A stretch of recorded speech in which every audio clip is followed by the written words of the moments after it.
నీ వాక్యంలో రాయబడిందిగా యెహోవా నేను మార్పు లేనివాడిని కనుక యాకోబు సంతానాన్ని మీరు లయముకారులను తలచిన దేవుడవు.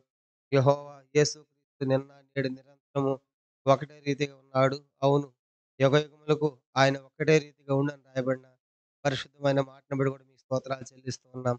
దయలు మా తండ్రి, రాజులకు రాజుగా ప్రభులు ప్రభువు అన్నందుకే స్తోత్రాలు. మృతుల్లో నుండి ఆది సంభూతులకు లేచిన నమ్మకమైన సాక్షివి, భూపతులకు అధిపతిగా ఉన్నందుకే స్తోత్రాలు. మా మృతులైంది కానీ ఇదిగో తండ్రి మరి యుగ యుగములు సజీవన మా దేవుడు తండ్రి పాతాళలోకం యొక్క తాళపు చెవులు నా సాధనలో ఉన్న సెలవిచ్చిన మా తండ్రి ఈ స్తోత్రాలు చెల్లించుకుంటున్నాం. దేవుడు ఆశ్రమ దుర్గమునైనాడు, ఆపత్కాలంలో నమ్మకదగిన సహాయకుడు. కావున భూమి మార్పు నొందినను, నడి సముద్రంలో పర్వతాలు మునిగినను వాటి ఘోషకు మనం భయపడడం సెలవిచ్చిన పరిశుద్ధ వాగ్దానాలకై స్తోత్రాలు. ఆశ్చర్యకడవు, ఆలోచనకర్తవు, బలవంతుడైన దేవుడు, నిత్యుడగు తండ్రివి, సమాధానకర్తయగు అధిపతి, మీ స్తోత్రాలు చెల్లించుకుంటున్నాం. లోకములో పడి చెడిన మమ్మల్ని అద్భుతకరంగా జగతి పునాది వేయబడక పూర్వమే యేసు ప్రభువారిలో మమ్మల్ని ఏర్పరచుకొని ఎందుకు పనికిరాని బలహీనమైన నీచులమైన తృణీకరించబడిన వెర్రివారమైన మమ్మల్ని మీరు కోరుకున్నందుకే మీ స్తోత్రాలు చెల్లిస్తూ ఉన్నాం. మీ ప్రేమ ఎంతో గొప్ప తండ్రి. ఆకాశము కంటే, పర్వతము కంటే, సముద్రము కంటే మానమైన ప్రేమకై మీకు కృతజ్ఞతాస్తుతులు చెల్లిస్తూ ఉన్నాం. మీ ప్రేమ యొక్క పొడవు, ఎత్తు, లోతు, వెడల్పును మేము గ్రహించలేము. శాశ్వతమైన ప్రేమతో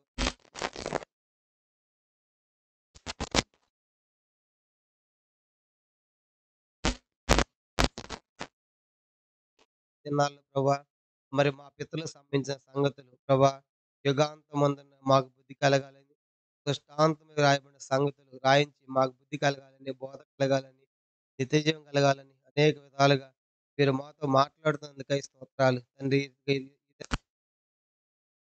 ద్వారా అందరితో మాట్లాడండి. వచ్చిన ప్రజలకై స్తోత్రాలు. ఇంకా రావాల్సిన ప్రజలు మార్గ మధ్యంలో ఎవరు మీ ఏర్పాట్లో ఉన్నారో వారిని నడిపించి మహిమ పొందండి. ఎవరైతే అలక్ష్యంగా, నిర్లక్ష్యంగా ఉన్నారో అలాంటి వారిని దర్శించి, సంధించి సకాలం తోడుకొని రమ్మని మహిమ యావత్తు మీకు ఆరోపించుకుంటూ, మమ్మల్ని మేము తగ్గించుకుంటూ, నీ అమూల్యమైన రక్త ప్రోక్షణ నాపై, మాపై నిండారు కోరుకుంటూ, మీ సన్నిధి మెండుగా మాకు దయచేయమని, ఎవరిని ఖాళీగా పంపించకమని సంధించి, ఒప్పించి, దర్శించి ఒక నూతన కార్యం, నూతన తీర్మానాలతో తన బిడ్డలను నీ ప్రజలు నడిపించి తోడుకొని పొమ్మని, ఆ యేసుదాసు నన్ను కూడా మరుగుపరిచి ప్రభా మీరేనంతలా ఆత్మతో అభిషేకించి ఈ రాత్రి నాకు, మాకు అందరికి కావాల్సిన వాక్యాలు పరలోకం నుండి బయలుపరచండి. వాక్యం నీది, సన్నిధి నీది, ప్రజల్ని వారు సమస్తము నీవి. మేము వట్టివారం, మట్టివారము, దుమ్ము వంటి వారం, ధూళి వంటి వారం, పెంట కుప్పల మీద పురుగు వంటి వారం అని మమ్మల్ని మేము తగ్గించుకుంటూ మీ నామాన్ని హెచ్చిస్తూ, పూజిస్తూ, ఆరాధిస్తూ, గణపరుస్తూ యేసుక్రీస్తు వారి పరిశుద్ధమైన నామములో ప్రార్థించి, స్తుతించి అతి వినముగా వేడుకొనుచున్నాము తండ్రి. ఆమేన్.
పాట సంఖ్య 677 ఆరంభించుకుంటాం.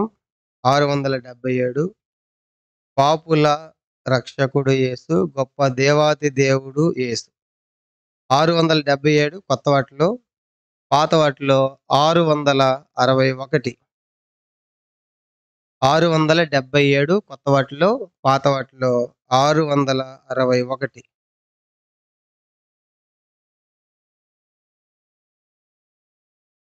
పాపుల రక్షకుడు యేసు, గొప్ప దేవాతి దేవుడు యేసు, కృపతో కౌగలించె నన్ను యేసు, ఉపకారి నన్ను యేసు.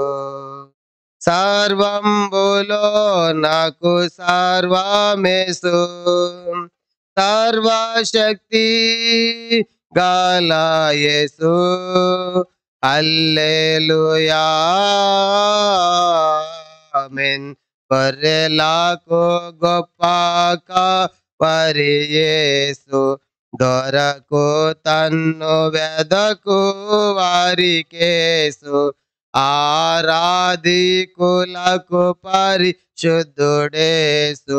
నిరాశ గల వారి మిత్రుడేసు, ఆరాధికులకు పరిశుద్ధుడేసు, నిరాశ గల వారి మిత్రుడేసు. సర్వంబులో నాకు సర్వమేసు, సర్వశక్తి గల యేసు, హల్లెలూయా ఆమేన్. నాదు మార్గంబు నాకు వెలుగు యేసు, నాదు పాదంబులకు దీపము యేసు, నాదు దాహంబునకు పానము యేసు, నాదు యజ్ఞంబునకు జ్ఞానము యేసు, నాదు దాహంబునకు పానము యేసు, నాదు యజ్ఞంబుకు జ్ఞానము యేసు. సర్వంబులో నాకు సర్వమేసు, సర్వశక్తి గల యేసు, హల్లెలూయా ఆమేన్. నాదు రోగంబులకు వైద్యుడు యేసు, నాదు బాధ్యతలవహించునేసు, నాకు ఏకాంతములో తోడు యేసు, నాకు తేనె కంటే బహు తీపి యేసు, నాకు ఏకాంతములో తోడు యేసు, నాకు తేనె కంటే బహు తీపి యేసు. సర్వంబులో నాకు సర్వమేసు, సర్వశక్తి గల యేసు, హల్లెలూయా ఆమేన్. నాదు రక్షకుడు రక్షణ యేసు, నాకు విమోచకుడు విమోచనేసు, నాదు జీవంబును దేవుడు యేసు, నాకు నీతి నాదు వెలుగు యేసు, నాకు జీవంబును దేవుడు యేసు, నాకు నీతి నాదు వెలుగు యేసు. సర్వంబులో నాకు సర్వమేసు, సర్వశక్తి గల యేసు, హల్లెలూయా నాకు మాదిరి వెంబడించాయేసు, నాకు ముందు నడచు నాయకుడేసు, నాకు దుఃఖంబులో ఆదరణేసు, నాదు కష్టంబులో ధైర్యము యేసు, నాకు దుఃఖంబులో ఆదరణేసు, నాదు కష్టంబులో ధైర్యము యేసు, సర్వంబులో నాకు సర్వమేసు, సర్వశక్తి గల యేసు, హల్లెలూయా ఆమేన్. నాదు హృదయంబునాయున్నవాడు యేసు, నాదు వృద్ధికి కారకుండు యేసు, నాదు కృంగుదలలో తోడనుండు యేసు, నాదు సర్వమందు నీల సర్వమేసు, నాదు కృంగుదలలో తోడనుండు యేసు, నాదు సర్వమందు నీల సర్వమేసు, సర్వంబులో నాకు సర్వమేసు, సర్వశక్తి గల యేసు, హల్లెలూయా ఆమేన్, హల్లెలూయా ఆమేన్.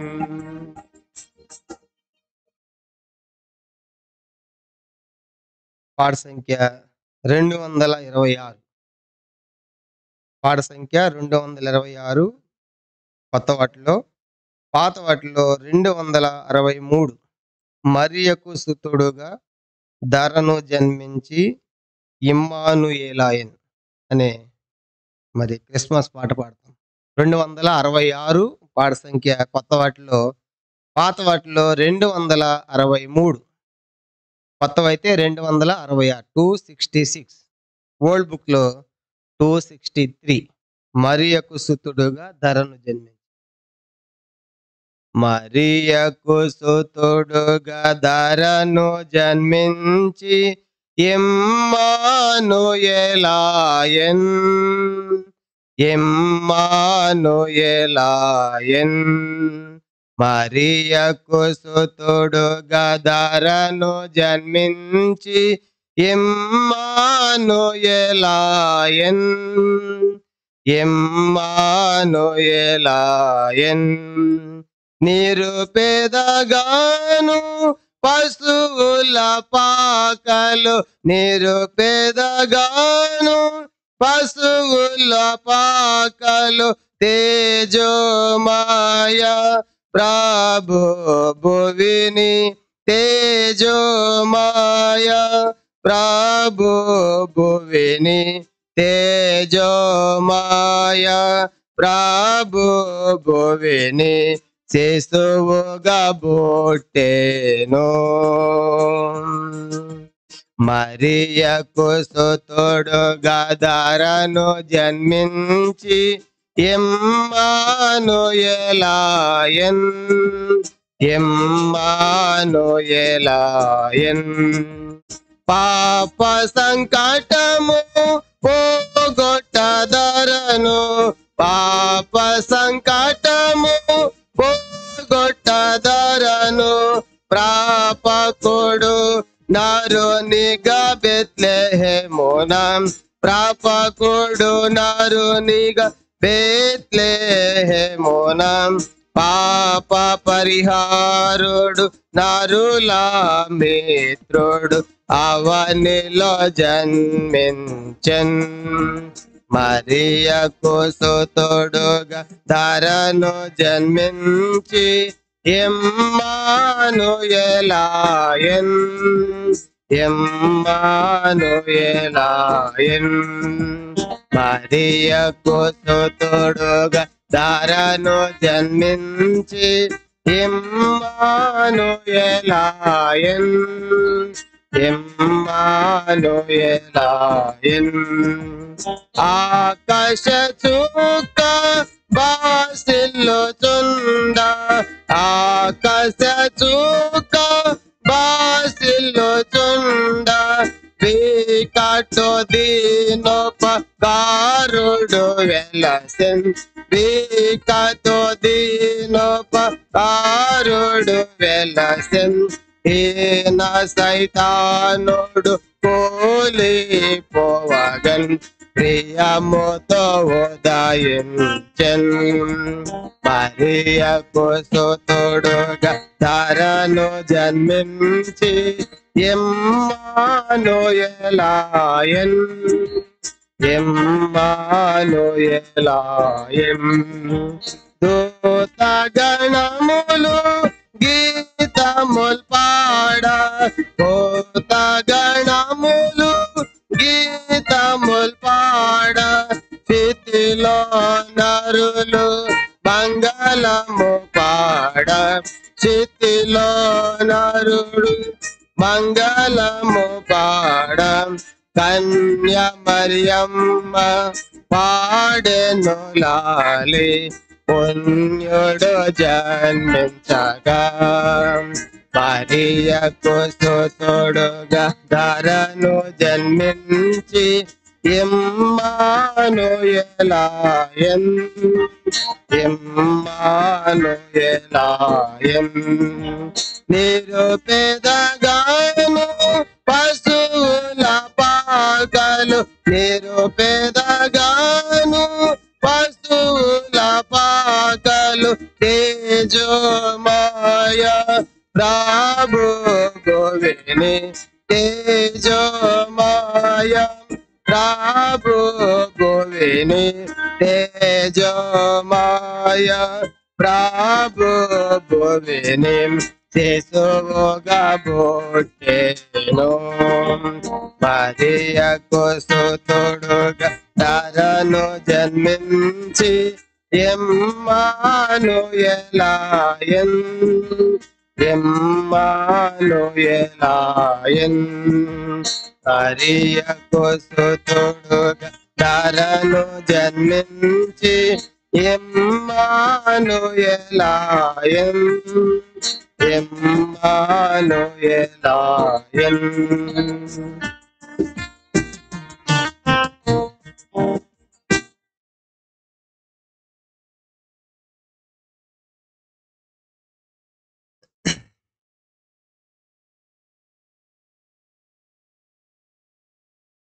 పాట సంఖ్య 229.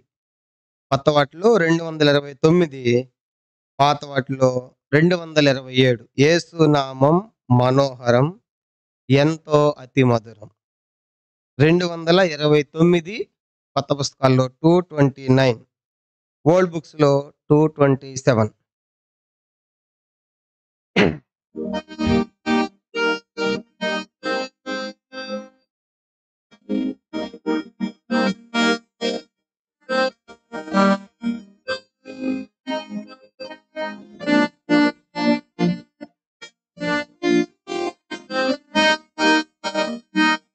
యేసు నామం మనోహరం, ఎంతో అతి మధురం. పరమునందైనా ఇహమునందైనా వేరే నామమే లేదు. పరమునందైనా ఇహమునందైనా వేరే నామమే లేదు.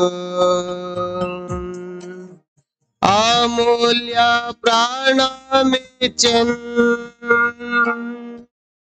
పాపులను రక్షించుటకై. దాసుని రూపముంది ఇహమున దిగి వచ్చెను. అమూల్య ప్రాణమిచ్చెన్, పాపులను రక్షించుటకై. దాసుని రూపముంది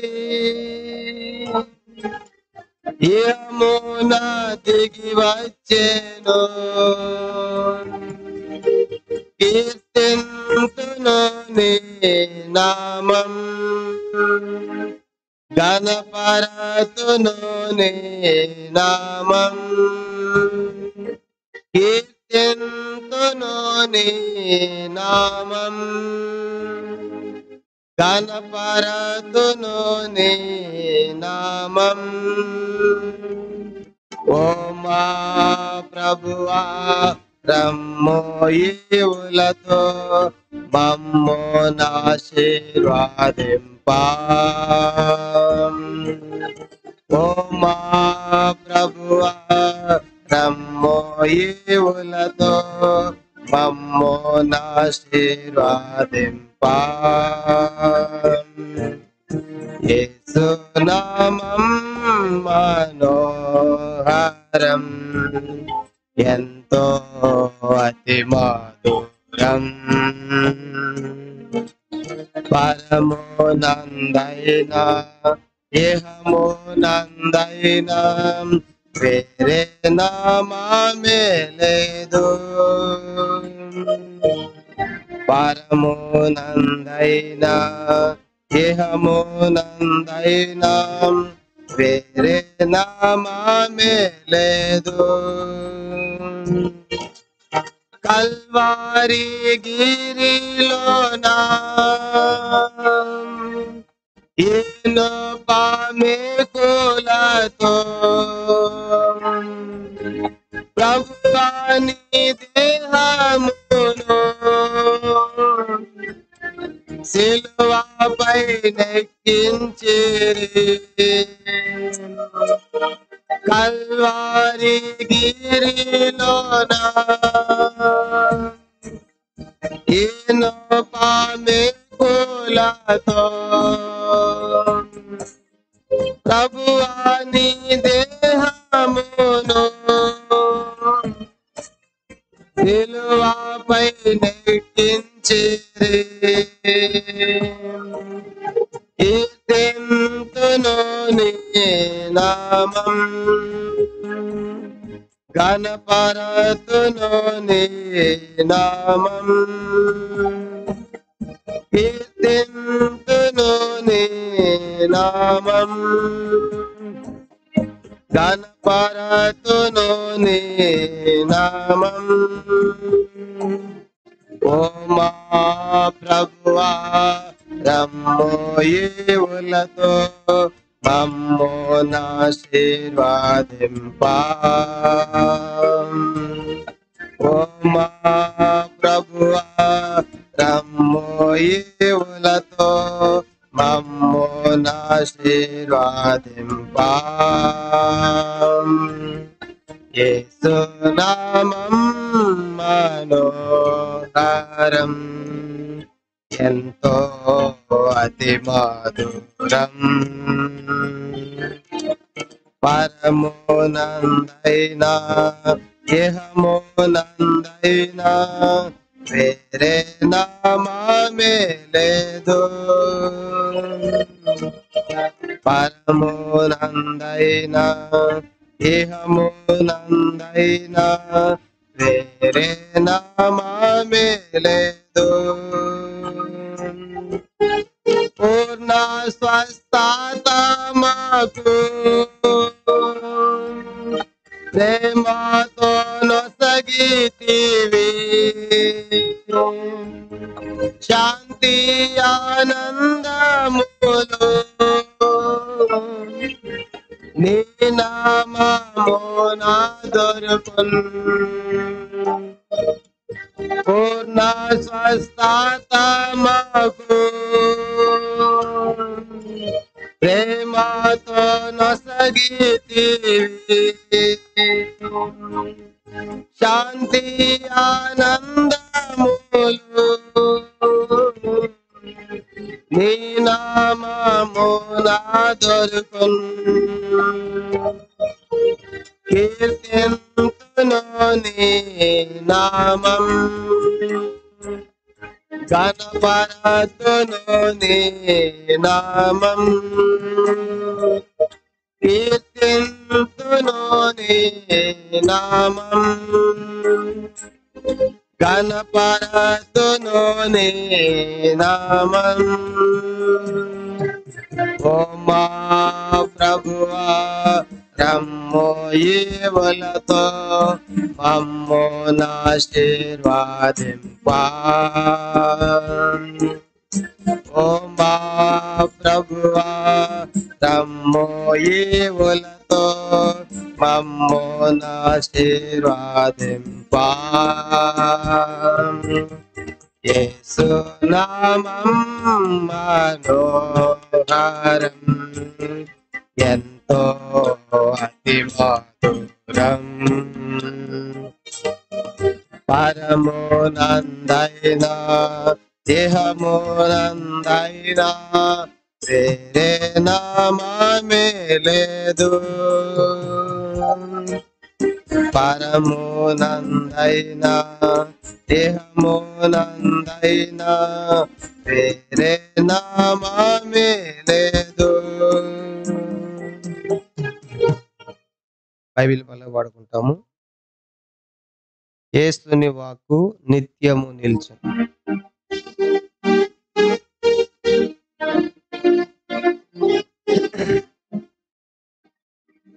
యేసుని వాక్కు నిత్యము నిల్చున్ ఏమి మారినన్ పొల్లుకోదు భూమ్యాకాశముల్ గాతించిన మారాజు పల్పు మారాదు.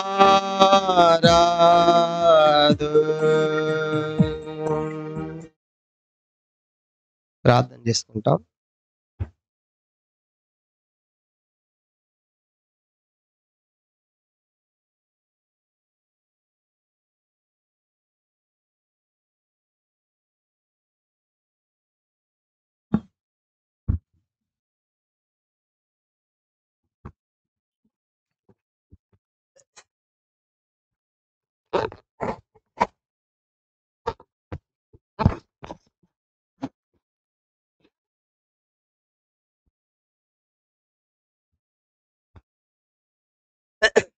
ప్రార్థన చేసుకుంటాం.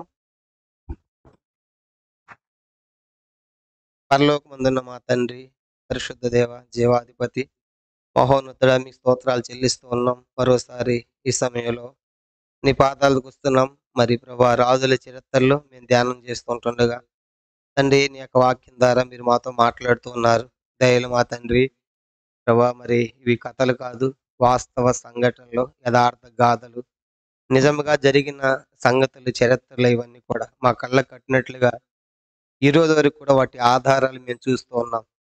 వాటి నిజంగా ప్రభా, నీ ప్రజలు అంతగా ప్రేమించే దేవుడు అనే సంగతి ఈ వాక్యాల ద్వారా మాకు అర్థమవుతుంది. నీ ప్రజలు కూడా ఎంతగా తప్పిపోయేవారు, తొలగిపోయేవారు. మాటి మాటికి ప్రభా ప్రవక్తలను పంపించి సరిచేసినప్పుడు కూడా మానవ మాత్రము పాప జన్మంతోనే పాప స్వభావం కలిగిన వారు కాబట్టి ఎన్నో మార్లు తప్పిపోయారు తండ్రి. ఎలాంటి శిక్షలు మీరు తీసుకొచ్చారో కూడా ఎంతో స్పష్టంగా మీరు తెలియజేస్తూ ఉన్నారు. కాబట్టి ఈ సంగతులు వింటున్నప్పుడు మేము కూడా క్రైస్తవ జీవితము భయముతో, వణుకుతో సొంత రక్షణ కాపాడుకుంటూ అని మీరు ఆకడ కొరకు ఎదురు చూసి సిద్ధపడి ప్రభా ఎత్తబడి జాబితాలో మీ రాజ్యంలో సదాకాలం ఉండాలని మమ్మల్ని ఈ సంగతుల ద్వారా హెచ్చరిస్తూ, సరిచేస్తూ, దర్శిస్తూ, సంభాషిస్తూ తండ్రి మాట్లాడుతూ వస్తున్న విధానం అంతటికీ స్తోత్రాలు. ఈ దినం కూడా మరొక రాజు ద్వారా కూడా నేర్పించే ఆత్మీయ సత్యాలు, పాఠాలకై మీకు స్తోత్రాలు చెల్లించుకుంటూ అయోగదాసు నన్ను కూడా మరుగుపరిచి మా అందరికీ కావాల్సిన వాక్కులు దయచేసి మహిం పొందమని యేసు ప్రభు నామమున ప్రార్థించి వేడుకొనుచున్నాము తండ్రి. ఆమేన్.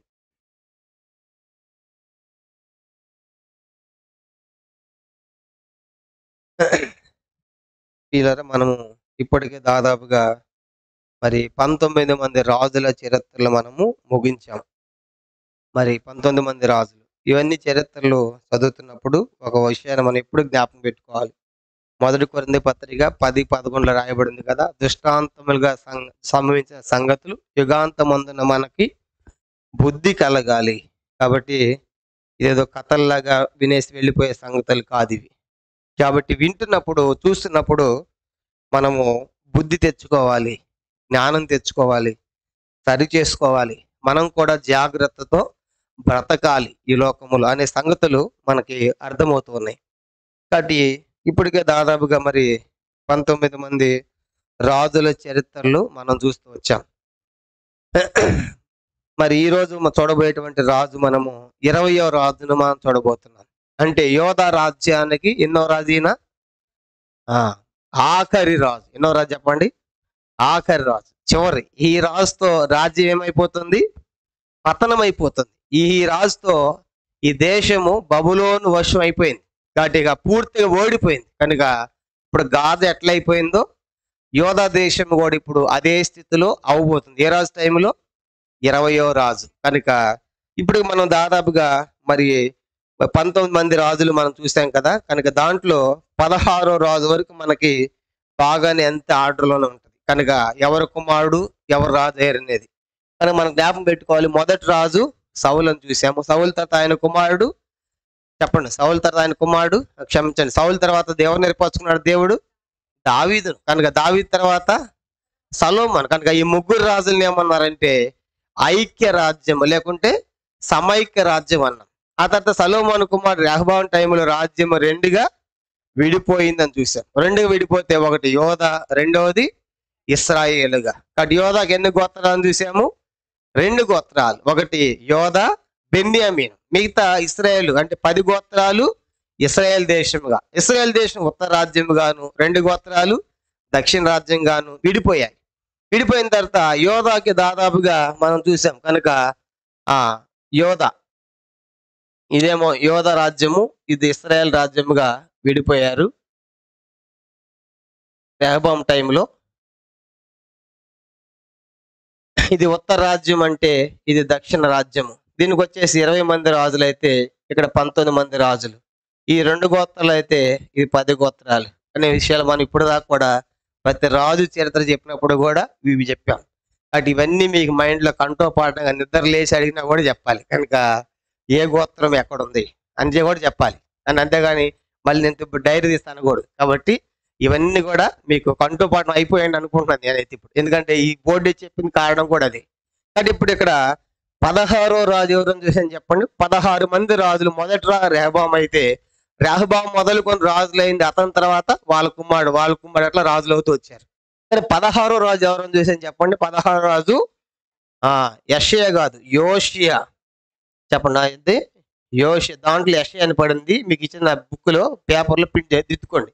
యోషియా, యెషయా కాదు, యోషియా. చెప్పండి ఏంటంటే రాజు పేరు యోషియా. ఈయనకి ఎంతమంది పిల్లలను చూసాను చెప్పండి. యెషయాకి ఎంతమంది పిల్లలు? మొదటివాడు యెహోనాను. చెప్పండి మొదటివాడు యెహోనాను. రెండో వాడు వచ్చేసి యెహోయాకీము. మూడో వాడు వచ్చేసి సిద్కియా. నాలుగో వాడు వచ్చేసి షల్లూము. కాబట్టి ఎంతమంది భార్యలు యోషియా కంటే 2 చూసాం. 2 భార్యలు యోషియాకి, 4 కుమారులు. అయితే ఈ పెద్దవాడు గురించి లేదు కాబట్టి బహుశా చనిపోయి ఉండవచ్చు అనే అభిప్రాయంతో మనం అతని గురించి పక్కన పెట్టేస్తాం. అతని చరిత్ర లేదు కాబట్టి ఇక మిగతా ఎంతమంది ఉన్నట్లు? 3 ఉండాలి. ఇప్పుడు 16 తర్వాత 17వ రాజు అయింది ఎవరు చెప్పండి దీంట్లో? 17వ రాజు అయింది యోషియా యొక్క 4వ కుమారుడు. ఇతనికే మరి ఒక పేరు యెహోయాహాజు అని చూసాం కదా. యెహోయాహాజు అంటే యోషియా తర్వాత రాజు అయింది ఎవరు? యోషియా 4వ కుమారుడైన షల్లూము. అతనికి మరి ఒక పేరు ఏంటి? యెహోయాహాజు అని చూసాం. ఆ తర్వాత అతను చనిపోయిన తర్వాత అతని ప్లేస్ లో ఎవరు నియమించబడ్డారు చెప్పండి? అతను చంపేసి బబులోను ఎవరు నియమించాడు? యెహోయాకీము. కనుక ఇతనికి యెహోయాహాజు అని పేరు కూడా ఉందని చూసాం. 2 పేర్లు యెహోయాహాజు. తర్వాత ఇతను చనిపోయిన తర్వాత ఇతని ప్లేస్ లో నెక్స్ట్ 18వ రాజు అయింది ఎవరు చెప్పండి? యెహోయాకీము. ఇతనికి మరో పేరు ఏంటంటే ఎల్యాకీము అసలు పేరు ఎల్యాకీమే. ఈ నెబుకద్నెజరు వెళ్తా నీకు నెబుకద్నెజరుగా యెహోయాకీము కాదని వాళ్ళ దేవత పేరు ఏం చేశాడంటే యెహోయాకీం అని పెట్టిపోయాడు. కాబట్టి ఇప్పుడు యెహోయాకీం అన్న ఎల్యాకీం అన్న రెండు కూడా ఒకటి. ఇప్పుడు 18వ రాజు ఎవరంటే యోషియా యొక్క ఎన్నో కుమారుడు రెండో కుమారుడు. 16 దాకా మీరు ఆటలు గుర్తుపెట్టుకోవచ్చు. 17 అయింది ఎవరంటే యోషియా కుమారుడుగా నిన్నవాడు 4వ వాడు. చెప్పండి, నిన్నవాడు 4వ వాడు రాజు అయ్యాడు కనుక 17వ రాజుగా. 18వ రాజు అయింది ఎవరు చెప్పండి. ఇప్పుడు యోషియా కుమారుడుగా నిన్నవాడు 2వ వాడు రాజు అయ్యాడు కనుక ఇతని తర్వాత నెక్స్ట్ రాజు అయింది ఎవరినంటే యెహోయాకీముకు కూడా పిల్లలు ఉన్నారు. ఈ యెహోయాకీముకు కూడా పిల్లలు ఉన్నారు. అతని పేరు ఏంటంటే యెహోయాకీను.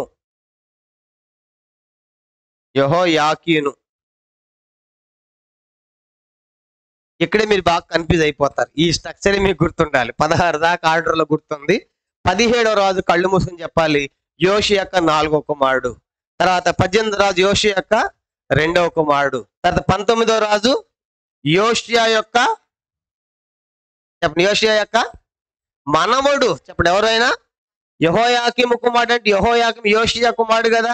యోషియాకి ఏమవుతాడు? యెహోయాకీను మనవడు. కాబట్టి 19వ రాజు ఎవరంటే యెహోయాకీము కుమారుడు లేదా యోషియా యొక్క మనవడని గుర్తుపెట్టుకోవాలి. కనుక ఇది 19వ రాజు. కానీ ఇప్పుడు దాడి చేసింది ఎప్పుడంటే నెబుకద్నెజరు మొదటి దాడి ఎప్పుడు చేశాడంటే యెహోయాకీము టైంలోనే చేశాడు. అప్పుడు దానియేలు వారి స్నేహితులు ఇంటెలిజెన్స్ మంచి ఆఫీసర్లు అందరిని కనుక బాగా టెక్నాలజీ చదువుకున్న వాళ్ళందరినీ రాజవంశీయులందరూ పట్టుకొని పోయాడు. అది మొదటి దాడిని చూసాం. రెండవ దాడి కనుక ఎవరి టైంలో జరిగింది? యెహోయాకీను. కనుక యాకీన్ టైంలో రెండవ దాడి జరిగింది. ఈ రెండవ దాడిలో ఎవరెవరు పోయారంటే యెహెజ్కేలు ప్రవక్త ఉంటాడు. దాదాపుగా 10,000 మందిని తీసుకుని పోయాడు. ఇది రెండవ దాడి. ఇప్పుడు మూడవ దాడి ఎప్పుడు చెప్పండి? మూడవ దాడి ఎప్పుడైంది? ఇంకా ఇప్పుడు 20వ రాజు సిద్కియా టైంలో బాగా గుర్తుపెట్టుకోవాలి. మొదటి దాడి ఎవరి టైంలో జరిగింది? మొదటి దాడి ఎవరి టైంలో జరిగింది? యెహోయాకీము. అప్పుడు ఎవరు పోయారు చెరలోకి? దానియేలు వారి స్నేహితులు అంటే ఐశ్వర్యవంతులు, జ్ఞానవంతులు, తెలివైన వారిని పట్టుకుని పోయారు మొదటి దాడిలో. రెండవ దాడి ఎప్పుడు జరిగిందంటే అతని తర్వాత రాజు అయింది ఎవరు? యెహోయాకీన్. ఇతని టైంలో కూడా నెబుకద్నెజరు దాడి చేశాడు. రెండవ దాడి. ఈ దాడిలో ఏం చేశాడంటే వెండి బంగారాలతో పాటు 10,000 మందిని, వాళ్ళల్లో ప్రవక్త ఎవరు పోయారు చెప్పండి? యెహెజ్కేలు. మొదటి దాడిలో దానియేలు ప్రవక్త వాళ్ళు పోయారు. రెండవ దాడిలో యెహెజ్కేలు. మూడవ దాడి ఇప్పుడు చూడబోయేది ఏంటంటే 20వ రాజు ఇప్పుడు ఎవరంటే చెప్పండి, 20వ రాజు ఎవరు? మీకెక్కడ తెలుసు సిద్కియా అని? చెప్పండి. లిస్ట్ లో ఉంది కాబట్టి చెప్పారు. వెరీ గుడ్, కరెక్ట్ చెప్పారు. లిస్ట్ ఇవ్వకపోతే మీకు తెలిసేది కాదు. ప్రభు స్తోత్రం. అటు లిస్ట్ అని ఫాలో అవుతున్నారు. సరే, 20వ రాజు లిస్ట్ లో ప్రకారం సిద్కియానే. అంటే ఇప్పుడు ఒకసారి ఆలోచన చేయండి. ఈ నెబుకద్నెజరు దాడి చేసింది అసలు మొట్టమొదటిసారి షల్లూమును చంపాడు. తర్వాత షల్లూమును చంపింది ఫరో నెకో. ఇతన్ని షల్లూముని ఎన్నుకున్న తర్వాత దాడి చేసి నియమించింది యెహోయాకీము. నియమించింది ఎవరు? నెబుకద్నెజరే. తర్వాత అతని ప్లేస్ లో యెహోయాకీము నియమించింది కూడా నెబుకద్నెజరే. ఇప్పుడు ఆలోచన చేయండి. ఇప్పుడు వీళ్ళందరినీ ఒక రాజు జయించిన తర్వాత అసలైతే రాజవంశీయులందరినీ ఏం చేయాలి? రాజుగా ఏం చేయాలి చెప్పండి? చంపాలి. ఒక్కడి మిగిలిన మళ్ళీ ఏమవుతాడు? మళ్ళీ రాజు అవుతాడని చంపాలి. కానీ అద్భుతమైన సంగతి ఏంటంటే సిద్కియాను చంపల. షల్లూమేమో తీసుకొని పోయాడు. దేవుడు చెప్పాడు మళ్ళా నువ్వు తిరిగి రావు, అక్కడే చేస్తా ఉన్నాడు. ఐగుప్తులో చనిపోయాడు షల్లూము. తర్వాత యెహోయాకీన్ ఏమో చెప్పండి, యెహోయాకీన్ ఏం చెప్పాడు? కనుక గత వారం చూసాం కదా, యెహోయాకీన్ను ఆ గుమ్మం బయట చంపేసి వెళ్ళిపోయాడు. యెహోయాకీన్ ఏం చేశాడు? ఇరిమియా చెప్పాడు, గత వారం చెప్పాడు. యెహోయాకీన్ తల్లి, భార్య, పిల్లలంతా ఎక్కడ పోతారు? మీరు బబులోను దేశం పోతారు. తిరిగి రావాలనుకుంటారు కానీ మళ్ళీ తిరిగి రారు అంటారు. అని తర్వాత ఇంకో మాట చెప్పాడు, ఇక మీదట నీ వంశంలో సింహాసనం మీద ఎవరు ఉండరు. ఎవరి గురించి చెప్పింది ఆ మాట? యెహోయాకీన్. ఇప్పుడు యెహోయాకీన్ ఎక్కడున్నాడు? యెహోయాకీన్ ఇప్పుడు ఎక్కడున్నాడు? బబులోనులో ఉన్నాడు. యెహోయాకీన్ ఒక్కడే ఉన్నాడా? ఆయన తల్లి, భార్య, పిల్లలు. ఇప్పుడు దేవుడు చెప్పాడు మరి సింహాసనం మీద వంశంలో ఒక్కడు కూడా లేడు, మొత్తం వెళ్ళిపోయారు. ఇరిమియా ప్రవక్త చెప్పాడు కదా, గత వారం చెప్పారు, మీకు నీ సంతతిలో ఎవడు సింహాసనం మీద ఉండడం చెప్పబడిదిగా అందరూ బబులోనికి వెళ్ళిపోయారు. బబులోనికి వెళ్ళిపోయిన తర్వాత అక్కడ ఎన్ని సంవత్సరాలు చెరలో ఉన్నాడు జైల్లో చెప్పండి, చెప్పే గత వారం. ఎన్ని 37 సంవత్సరాలు చెరసాల పెట్టాడు. ఎవరంటే నెబుకద్నెజరు. 37 సంవత్సరాల తర్వాత ఆయన చనిపోయాడు, తీసుకెళ్ళినటువంటి నెబుకద్నెజరు చనిపోయాడు. నెక్స్ట్ బబులోనికి రాజు అయింది ఎవరంటే నెబుకద్నెజరు కుమారుడైన ఎవిల్ మెరోదక్ అని చూసాం. అతను చేశాడంటే 37 సంవత్సరాల తర్వాత మరి ఇతరులో ఉన్నటువంటి పశ్చాత్తాపం కావచ్చు, మంచి లక్షణాలు కావచ్చు గమనించాడు. కాబట్టి మిగతా రాజులందరికంటే ఇతని పీఠను ఏం చేశాడంటే ఎత్తుగా చేశాడు. దయగా మాట్లాడాడు, దయ చూపించాడు, దయగా మాట్లాడాడు, బంది వస్త్రాలు తీసేశాడు, మంచి వస్త్రాలు ఇచ్చాడు. కాబట్టి ఆ మిగతా రాజులు, ఇలాంటి రాజులు ఎంతో మంది ఉన్నారు. ఎందుకంటే ఆ దినాల్లో అగ్రరాజ్యం ఏంటంటే బబులోనే. చెప్పండి, అగ్రరాజ్యం ఏంటి అంటే మిగతా రాజ్యాలన్నిటిని అది జయించింది. ఇలాంటి ఎంతో మంది రాజులు పట్టుకుని పోయి బంధించాడు.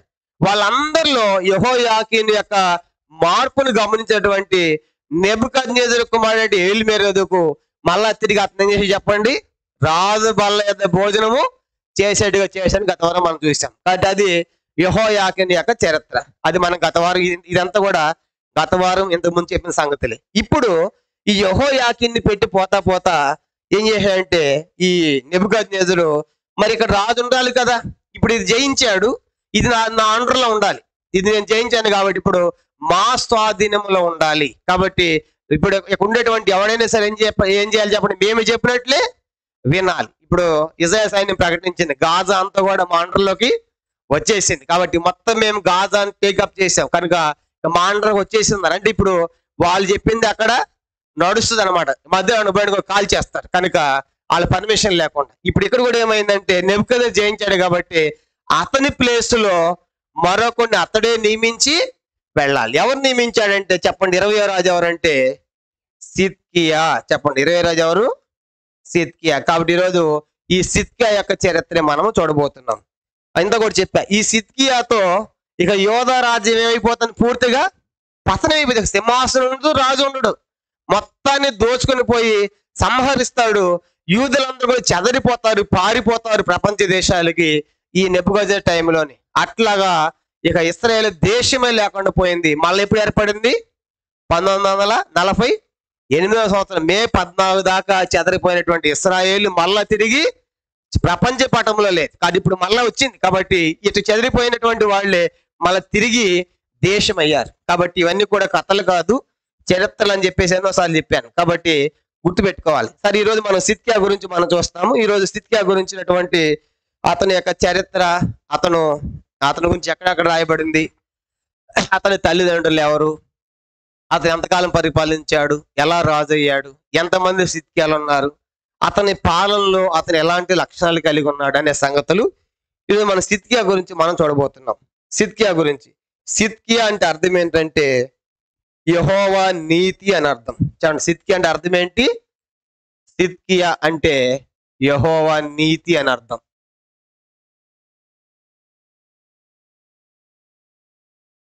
యెహోవా నీతి. అసలైతే ఈయన పేరు మత్తన్య కనుక అది కూడా చూపిస్తాను. ఇది రాసుకోండి. సిద్కియా అంటే అర్థం ఏంటి? యెహోవా నీతి అని అర్థం. మరి సిద్కియా గురించి బైబిల్లో ఎక్కడెక్కడ రాయబడింది అనే సంగతులు ముందు మనం నోట్ చేసుకుంటాం. మొదటిది 2వ రాజుల గ్రంథము, 2వ రాజులు 24 అధ్యాయం. 2వ రాజులు 24 అధ్యాయము 18 నుంచి 20 వచనాలు. ఇది మొదటి భాగం అనుకుందాం. రెండవ భాగం వచ్చేసి 2వ రాజులు 25 అధ్యాయం మొదటి నుంచి 22 వచనాల్లో కూడా ఇది రెండవ భాగంగా రాయబడింది. మూడవ భాగం వచ్చేసి 2వ దినవృత్తాంతములు 36 అధ్యాయం 11వ వచనం నుండి 21వ వచనం వరకు. ఇవన్నీ కామన్ గా మనకు తెలుసు, రోజు చెప్తా ఉన్నాం. మొదటిది ఎక్కడ రాయబడింది? 2వ రాజులు 24 అధ్యాయం 18 నుంచి 20 అంటే 2 వచనాలు. తర్వాత 2వ రాజులు 25 అధ్యాయం మొదటి 22 వచనాల్లోను. తర్వాత 2వ దినవృత్తాంతాలు 11వ అధ్యాయం మొదటి 11 నుంచి 21 వచనాల వరకు. తర్వాత ఇంకా ఇతని గురించి ఎక్కడ రాయబడిందంటే, ఇతని టైంలో ప్రవక్త ఎవరు చెప్పండి? సిద్కియా టైంలో ప్రవక్త ఎవరు? యోషియా మొదలుకొని ఆ ఎవరు చెప్పట్లా? ఇర్మియా. అంటే ఇప్పుడు ఎక్కడ కూడా ఉంటది ఈయన గురించి? ఇర్మియా గ్రంథములో కూడా ఉంటది. కనుక ఇర్మియా గ్రంథములో కూడా ఉంటది 4వ భాగం. అది అధ్యాయాలని చెప్పం, అక్కడ ఉంటది కాబట్టి కొన్ని ఆ లేఖనాలు మనం చూపిస్తాం. కానీ ఇప్పుడు ఇర్మియా గ్రంథములో కూడా ఎవరి గురించి రాయబడింది? సిద్కియా గురించి. ఇంకా ఎక్కడ రాయబడిందంటే యెహెజ్కేలు గ్రంథం కూడా రాయబడింది ఇతను 5వ భాగం. 5వది యెహెజ్కేలు గ్రంథము 17వ అధ్యాయం. 17వ అధ్యాయంలో కూడా ఈ సిద్కియా గురించి మనం చూస్తాం. కానీ ఇప్పుడు ఎన్ని అధ్యాయాలు చెప్పాలి చెప్పండి? ఇప్పుడు ఎన్ని అధ్యాయాలు మనం స్టడీ చేయాలి ఈరోజు? 5. కనుక 5 అవ్వ కాబట్టి అయిపోతాయా గంటలో 5? కష్టం. కాబట్టి ఇది 2-3 భాగాలుగా మనం ఇది చాలా ఇంపార్టెంట్. కనుక ఇతని జీవితము చివరికి ఎట్లా పతనం అయిపోయింది అనేది అన్ని విషయాలు చెప్పాలి కాబట్టి ఇది ఈ రోజు వచ్చే వారం 2-3 పార్ట్లుగా మనం నెమ్మదిగా తెలుసుకుంటాం. సరే, ఇప్పుడు ఇతని గురించి ఎక్కడెక్కడ రాయబడిందో చెప్పాం. కనుక ఈ 5 భాగాలు మీరు చదవండి. ఈ 5 భాగాల్లో ఎవరి గురించి రాయబడింది? సిద్కియా గురించి. మొదటిది 2వ రాజులు 24వ అధ్యాయం మొదటి 18 నుంచి 20 వచనాల్లోను, 2వ భాగము 2వ రాజులు 25వ అధ్యాయము 11 నుంచి ఇది మొదటి నుంచి 25 వచనాల్లోను, 3వ భాగము 2 దినవృత్తాంతాలు 36వ అధ్యాయం 11 నుంచి 21 వచనాల్లోను, తర్వాత ఇర్మియా గ్రంథములో కూడా ఇర్మియా గ్రంథము 52వ అధ్యాయంలో ప్రాముఖ్యంగా రాయబడింది. తర్వాత యెహెజ్కేలు గ్రంథం 17వ అధ్యాయంలో కూడా రాయబడింది. కాబట్టి ఇది సిద్కియా గురించి రాయబడినటువంటి భాగాలు. కాబట్టి ఇవన్నీ కూడా మీరు చదివితే వీటిలో నుంచి చెప్తాం కాబట్టి ఇవన్నీ చెప్పాలంటే సమయం సరిపోదు కాబట్టి కొన్ని ముఖ్యమైన వాటిలో చెప్తా ఉంటాయి. ఇక నేను చెప్పింది కరెక్ట్ అనుకోబాకండి, ఇంకా ఉంటది, ఇంకా మీరు స్టడీ చేయాలి. కాబట్టి ముఖ్యమైన సంగతులు కనుక మానవ హద్దుబాటులో చెప్పగలుగుతున్నాం. ఇప్పుడు ఇంతవరకు మనం అతని గురించి ఎక్కడెక్కడ రాయబడిందో మనం చూసాము. ఇప్పుడు వచ్చేసి బైబిల్లో ఎంతమంది సిద్కియాలు ఉన్నారు అనేది కూడా చూద్దాం. బైబిల్లో మొత్తము 6 మంది సిద్కియాలు ఉన్నారు. ఎంతమంది? 6 సిద్కియాలు ఉన్నారు. మొదటి సిద్కియా ఎక్కడంటే మొదటి రాజులు గ్రంథము 22వ అధ్యాయం. మొదటి రాజులు 22వ అధ్యాయము 11 నుంచి 25 వచనాల్లో ఒక సిద్కియా కనపడతాడు. ఇతను ఎవరంటే ఇశ్రాయేలు రాజైన ఆహాబు కాలమందలి ఒక అబద్ధ ప్రవక్త అని రాసుకోండి, లేకుంటే కెనయా కుమారుడు. కనుక మొదటి సిద్కియా ఎవరు? ఇశ్రాయేలు రాజైన ఆహాబు కాలమందలి ఒక అబద్ధపు ప్రవక్త, లేకుంటే కెనయా కుమారుడు. ఇతను మొదటి సిద్కియా గుర్తు పెట్టుకుంటాం. 2వ సిద్కియా మనకి ఎక్కడ కనపడుతున్నా అంటే ఇర్మియా గ్రంథము 29వ అధ్యాయం. 29వ అధ్యాయము 21 నుంచి 23 వచనాల్లో ఇక్కడ ఒక సిద్కియా కనపడతాడు. ఇతను ఎవరంటే ఇతను ఇర్మియా కాలమందులో ఒక అబద్ధపు ప్రవక్త. మొదటివాడు అబద్ధపు ప్రవక్తే. కనుక ఎవరు? కెనయా కుమారుడు. ఇశ్రాయేలు రాజుకు ఆహాబు కాలమందులో ఒక అబద్ధపు ప్రవక్త. అతడు అబద్ధపు ప్రవక్త ఎవరి కాలంలో? ఇశ్రాయేలు రాజు కనుక ఆహాబు కాలంలో. ఇతను ఎవరి కాలంలో? ఇర్మియా కాలంలో ఉన్నటువంటి అబద్ధపు ప్రవక్త, లేదంటే మయషేయా కుమారుడు అని కూడా రాయబడింది ఇక్కడ. ఇతను ఎవరి కుమారుడు అంట? మయషేయ కుమారుడు. ఇతను 2వ సిద్కియా. 3వ సిద్కియా వచ్చేసి ఇర్మియా గ్రంథము 36వ అధ్యాయం. ఇర్మియా గ్రంథం 36వ అధ్యాయం 12వ వచనంలో మరి యూదులలో ఒక ప్రధానుడైన హనన్యా కుమారుడు. ఇతను చెప్పండి, యూదులలో ఒక ప్రధానమైనటువంటి హనన్యా కుమారుడు, లేకపోతే యెహోయాకీము కాలములో ఉన్నవాడు. యెహోయాకీము కాలములో యూదులలో ఒక ప్రధానుడైన హనన్యా కుమారుడు. మొదటి వాడు ఎవరి కుమారుడు? కెనయా కుమారుడు, ఆహాబు కాలం. 2వ వారు ఎవరి కాలంలో? ఇర్మియా కాలంలో. ఎవరి కుమారుడు? మయషేయా కుమారుడు. ఇతడు 3వ కాలంలో ఎవరి కాలంలో? యెహోయాకీము కాలంలో. ఎవరి కుమారుడు? ఇతడు హనన్యా కుమారుడు. చెప్పండి ఎవరంట? హనన్యా కుమారుడు 3వ వాడు. 4వ వాడు వచ్చేసి 4వ సిద్కియా నెహెమ్యా గ్రంథము 10వ అధ్యాయం. నెహెమ్యా గ్రంథం 10వ అధ్యాయం మొదటి వచనంలో నెహెమ్యా కాలమందలి ప్రధానులలో ఒకడు అని రాసుకోండి. కనుక నెహెమ్యా కాలమందలి ప్రధానులలో ఒకడు. ఇతడు 4వ సిద్కియా.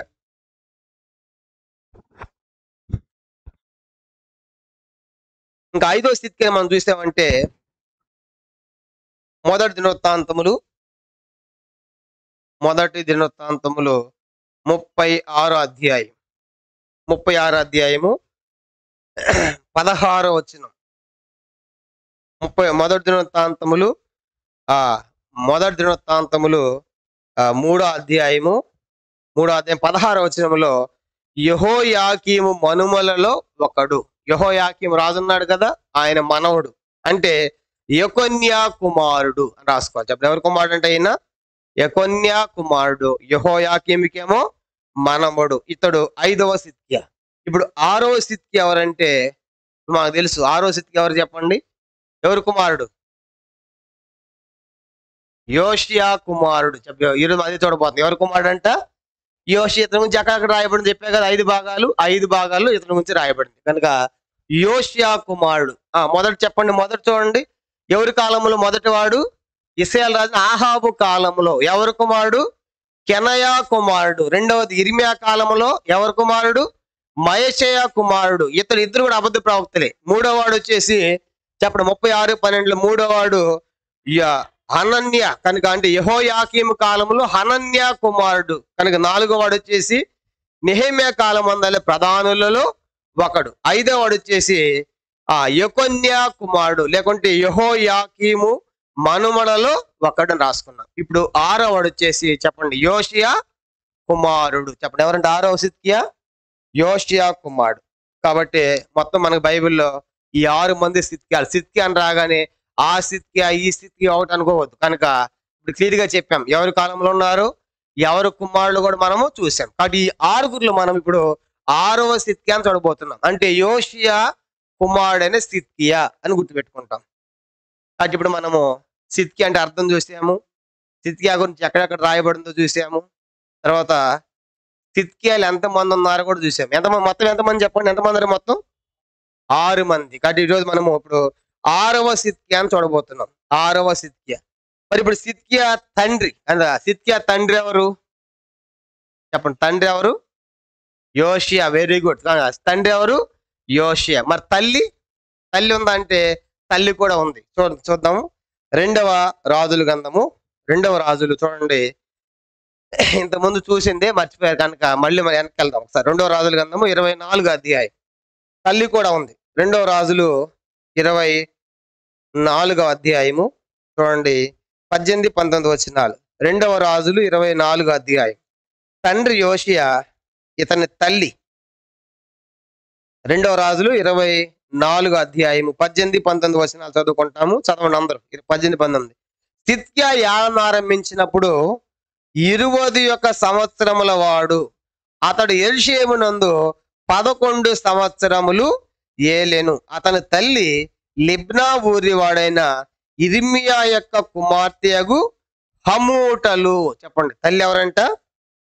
హమూటలు రాసుకోండి. తండ్రి యోషియా, తల్లి వచ్చేసి హమూటలు. కనుక తండ్రి యోషియా, తల్లి వచ్చేసి హమూటలు. హమూటలు అనగానే ఇంకోటి మీకు గుర్తు రావాలి. హమూటలకు మరో కుమారుడు కూడా ఉన్నాడు. 23వ అధ్యాయం. ఇది 2వ రాజు 23వ అధ్యాయం 31 వచనం చూడండి. 2వ రాజులు 23వ అధ్యాయము 31 వచనం. 2వ రాజులు 23:31. యెహోయాహాజు యాలను ఆరంభించినప్పుడు 23 ఏండ్ల వాడై యెరూషలేములో 3 మాసములు ఏలెను. అతని తల్లి లిబ్నా ఊరి వాడైన ఇర్మియా కుమార్తెయగు హమూటలు. అంటే ఇప్పుడు ఈమెకి ఎంతమంది పిల్లలు? హమూటలకి ఎంతమంది పిల్లలు చెప్పండి? ఎంతమంది పిల్లలు? 2. కానీ 2లో ఒకటి పేరు చూసాం. ఒకళ్ళు ఎవరు? సిద్కియా. ఇంకో వ్యక్తి ఎవరు చెప్పండి? యెహోయాహాజ్. ఇక్కడ చూడు బోర్డు మీద. యోషియాకి ఎంతమంది భార్యలను చూసాము? 2. ఒక ఆమె హమూటలు, 2 జెబూదా. ఇప్పుడు హమూటలకి ఎంతమంది పిల్లలు? హమూటలకి ఇద్దరి పిల్లలు. ఇద్దరిలో ఒకడెవరు చెప్పండి?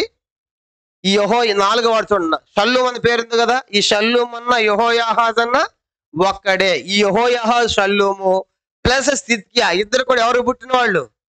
హమూటలు పుట్టిన వాళ్ళు. అది గుర్తుపెట్టుకోవాలి. కాబట్టి సిద్కియా రాగానే ఇప్పుడు సిద్కియా తర్వాత యెహోయాహాజ్ ఇద్దరు కూడా ఒకే తల్లి పిల్లలు అనేది గుర్తుపెట్టుకోవాలి. కాబట్టి ఎందుకంటే అది వచ్చింది కాబట్టి ఇది మీరు గుర్తుపెట్టుకోవాలి. కనుక ఈ హమూటలకి ఇతను ఒక్కడే కుమారుడు కాదు సిద్కియా, ఆల్రెడీ ఇంకోటి కూడా ఉన్నాడు. ఎవరైనా? యెహోయాహాజు, మరొక పేరు షల్లూము అని గుర్తుపెట్టుకోవాలి. తర్వాత సిద్కియాకి ఇప్పుడు ఇక్కడ చూడండి బోర్డు మీద, ఈ బోర్డు మీద చూసాం కదా, షల్లూముకి మరొక పేరు ఏమని చెప్పండి. షల్లూముకి మరొక పేరేంటి? యెహోయాహాజు. యెహోయాకీముకి మరొక పేరేంటి? యెహోయాకీముకి మరొక పేరు ఎల్యాకీము. కనుక షల్లూము కాదు, షల్లూముకేమో యెహోయాహాజ్ అనే పేరు, తర్వాత యెహోయాకీముకి ఎల్యాకీం అనే పేరు.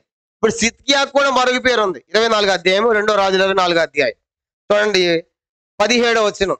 2 రాజులు 24 అధ్యాయం సిద్కియాకున్న మరొక పేరు కూడా చూస్తాం. 2 రాజులు 24 అధ్యాయము 17వ వచనం చదవండి.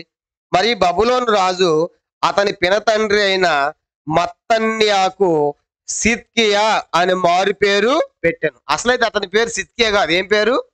మత్తన్య. కనుక మత్తన్య పేరు తీసేసి వెళ్తా ఈ యొక్క రాజు ఏం పేరు పెట్టిపోయాడు? సిద్కియా అని పెట్టిపోయాడు. కాబట్టి ఇప్పుడు సిద్కియాకు మరొక పేరు అని చెప్పండి, మత్తన్య అని గుర్తుపెట్టుకోవాలి. మత్తన్య అంటే రాజులు ఏం చేసేవాళ్ళు అంటే జయించిన తర్వాత వాళ్ళ పేర్లు తీసేసి వీళ్ళ దేవతల పేర్లు పెట్టిపోయేవాళ్ళు. కనుక మేము గెలిచాం కాబట్టి ఇప్పుడు నీ పేరు అది కాదు, కనుక ఈ పేరుతోనే కొనసాగుతావు, నువ్వు నాకు దాసుడే ఉండాలని చెప్పేసి పేర్లు మార్చేవాళ్ళు. కాబట్టి ఇప్పుడు చెప్పండి, షల్లూమ్ పేరు ఏంటి? షల్లూమ్ అన్న యెహోయాహాజ్ అన్న ఒక్కడే, తర్వాత సిద్కియా అన్న మత్తన్య అన్న ఒక్కటే, తర్వాత యెహోయాకీం అన్న ఎల్యాకీం అన్న ఒక్కటే అని గుర్తుపెట్టుకోవాలి. కానీ ఇప్పుడు సిద్కియా యొక్క తండ్రి వచ్చేసి యోషియా అని చూసాము. తల్లి వచ్చేవారు చెప్పండి? హమూటలు. చెప్పండి, తల్లి వచ్చేవారు హమూటలు. మరి ఇప్పుడు ఇతడు ఎప్పుడు రాజు అయ్యాడు, ఏ వయసులో రాజు అయ్యాడు, ఎలా రాజు అయ్యాడో మనం చూస్తాం. చూడండి 2 రాజుల గ్రంథము 24 అధ్యాయం 18వ వచనం చూడండి. 2 రాజులు, ఇతడు ఎప్పుడు రాజు అయ్యాడు, ఏ వయసులో రాజు అయ్యాడు, ఎంతకాలం పరిపాలించాడో మనం చూస్తాం. 2 రాజులు 24 అధ్యాయము 18వ వచనం. 2 రాజులు 24:18 చదవండి. సిద్కియా ఏలన ఆరంభించినప్పుడు 21 సంవత్సరముల వాడు. అతడు యెరూషలేమునందు 11 సంవత్సరములు ఏలెను. అంటే అందరు చూడండి, అతడు ఏ వయసులో రాజు అయ్యాడంట? 21వ సంవత్సరంలో రాజు అయ్యాడు. ఎంతకాలం పరిపాలించాడు? 11 సంవత్సరాలు. మొత్తం కలిపితే 32 సంవత్సరాలు. చూసారా? కనుక అతడు 21 సంవత్సరంలో రాజు అయ్యి 11 సంవత్సరాలు పరిపాలించాడు. కనుక 32వ సంవత్సరంతో ముగించబడింది అతని పరిపాలన. కాబట్టి అది గుర్తుపెట్టుకోవాలి. 21వ సంవత్సరం రాజు అయ్యాడు. ఎంతకాలం పరిపాలించాడంటే 11 సంవత్సరాలు అని గుర్తుపెట్టుకోవాలి. ఇప్పుడు ఇతడు మరి ఎట్లా రాజు అయ్యాడు? కనుక నెబుకద్నెజరు పోతా ఇతను రాజుగా ఎలా పెట్టిపోయాడు అంటే అది కూడా బైబిల్లో ఎంత స్పష్టంగా రాయబడింది. కనుక ఇతన్ని ఎట్లా రాజు అయ్యాడంటే 2 రాజులు 24 అధ్యాయం. 2 రాజుల గ్రంథము చూడండి. దీనికంటే దినవృత్తాంతాలు పోదాము. దినవృత్తాంతాల గ్రంథము 2 దినవృత్తాంతాలు 36 అధ్యాయం. 2 దినవృత్తాంతములు 36 అధ్యాయము 11వ వచనం. ఇతడు గురించి మనం గమనించామంటే ఇతను ఎట్లా రాజు, ఇతని తల్లి ఎవరో చూసాము. తల్లి వచ్చేసి చెప్పండి, తల్లి ఎవరు? హమూటలు. తండ్రి యోషియా. తర్వాత ఎంతకాలం పరిపాలించాడు? 11 సంవత్సరాలు. ఎప్పుడు రాజు అయ్యాడు?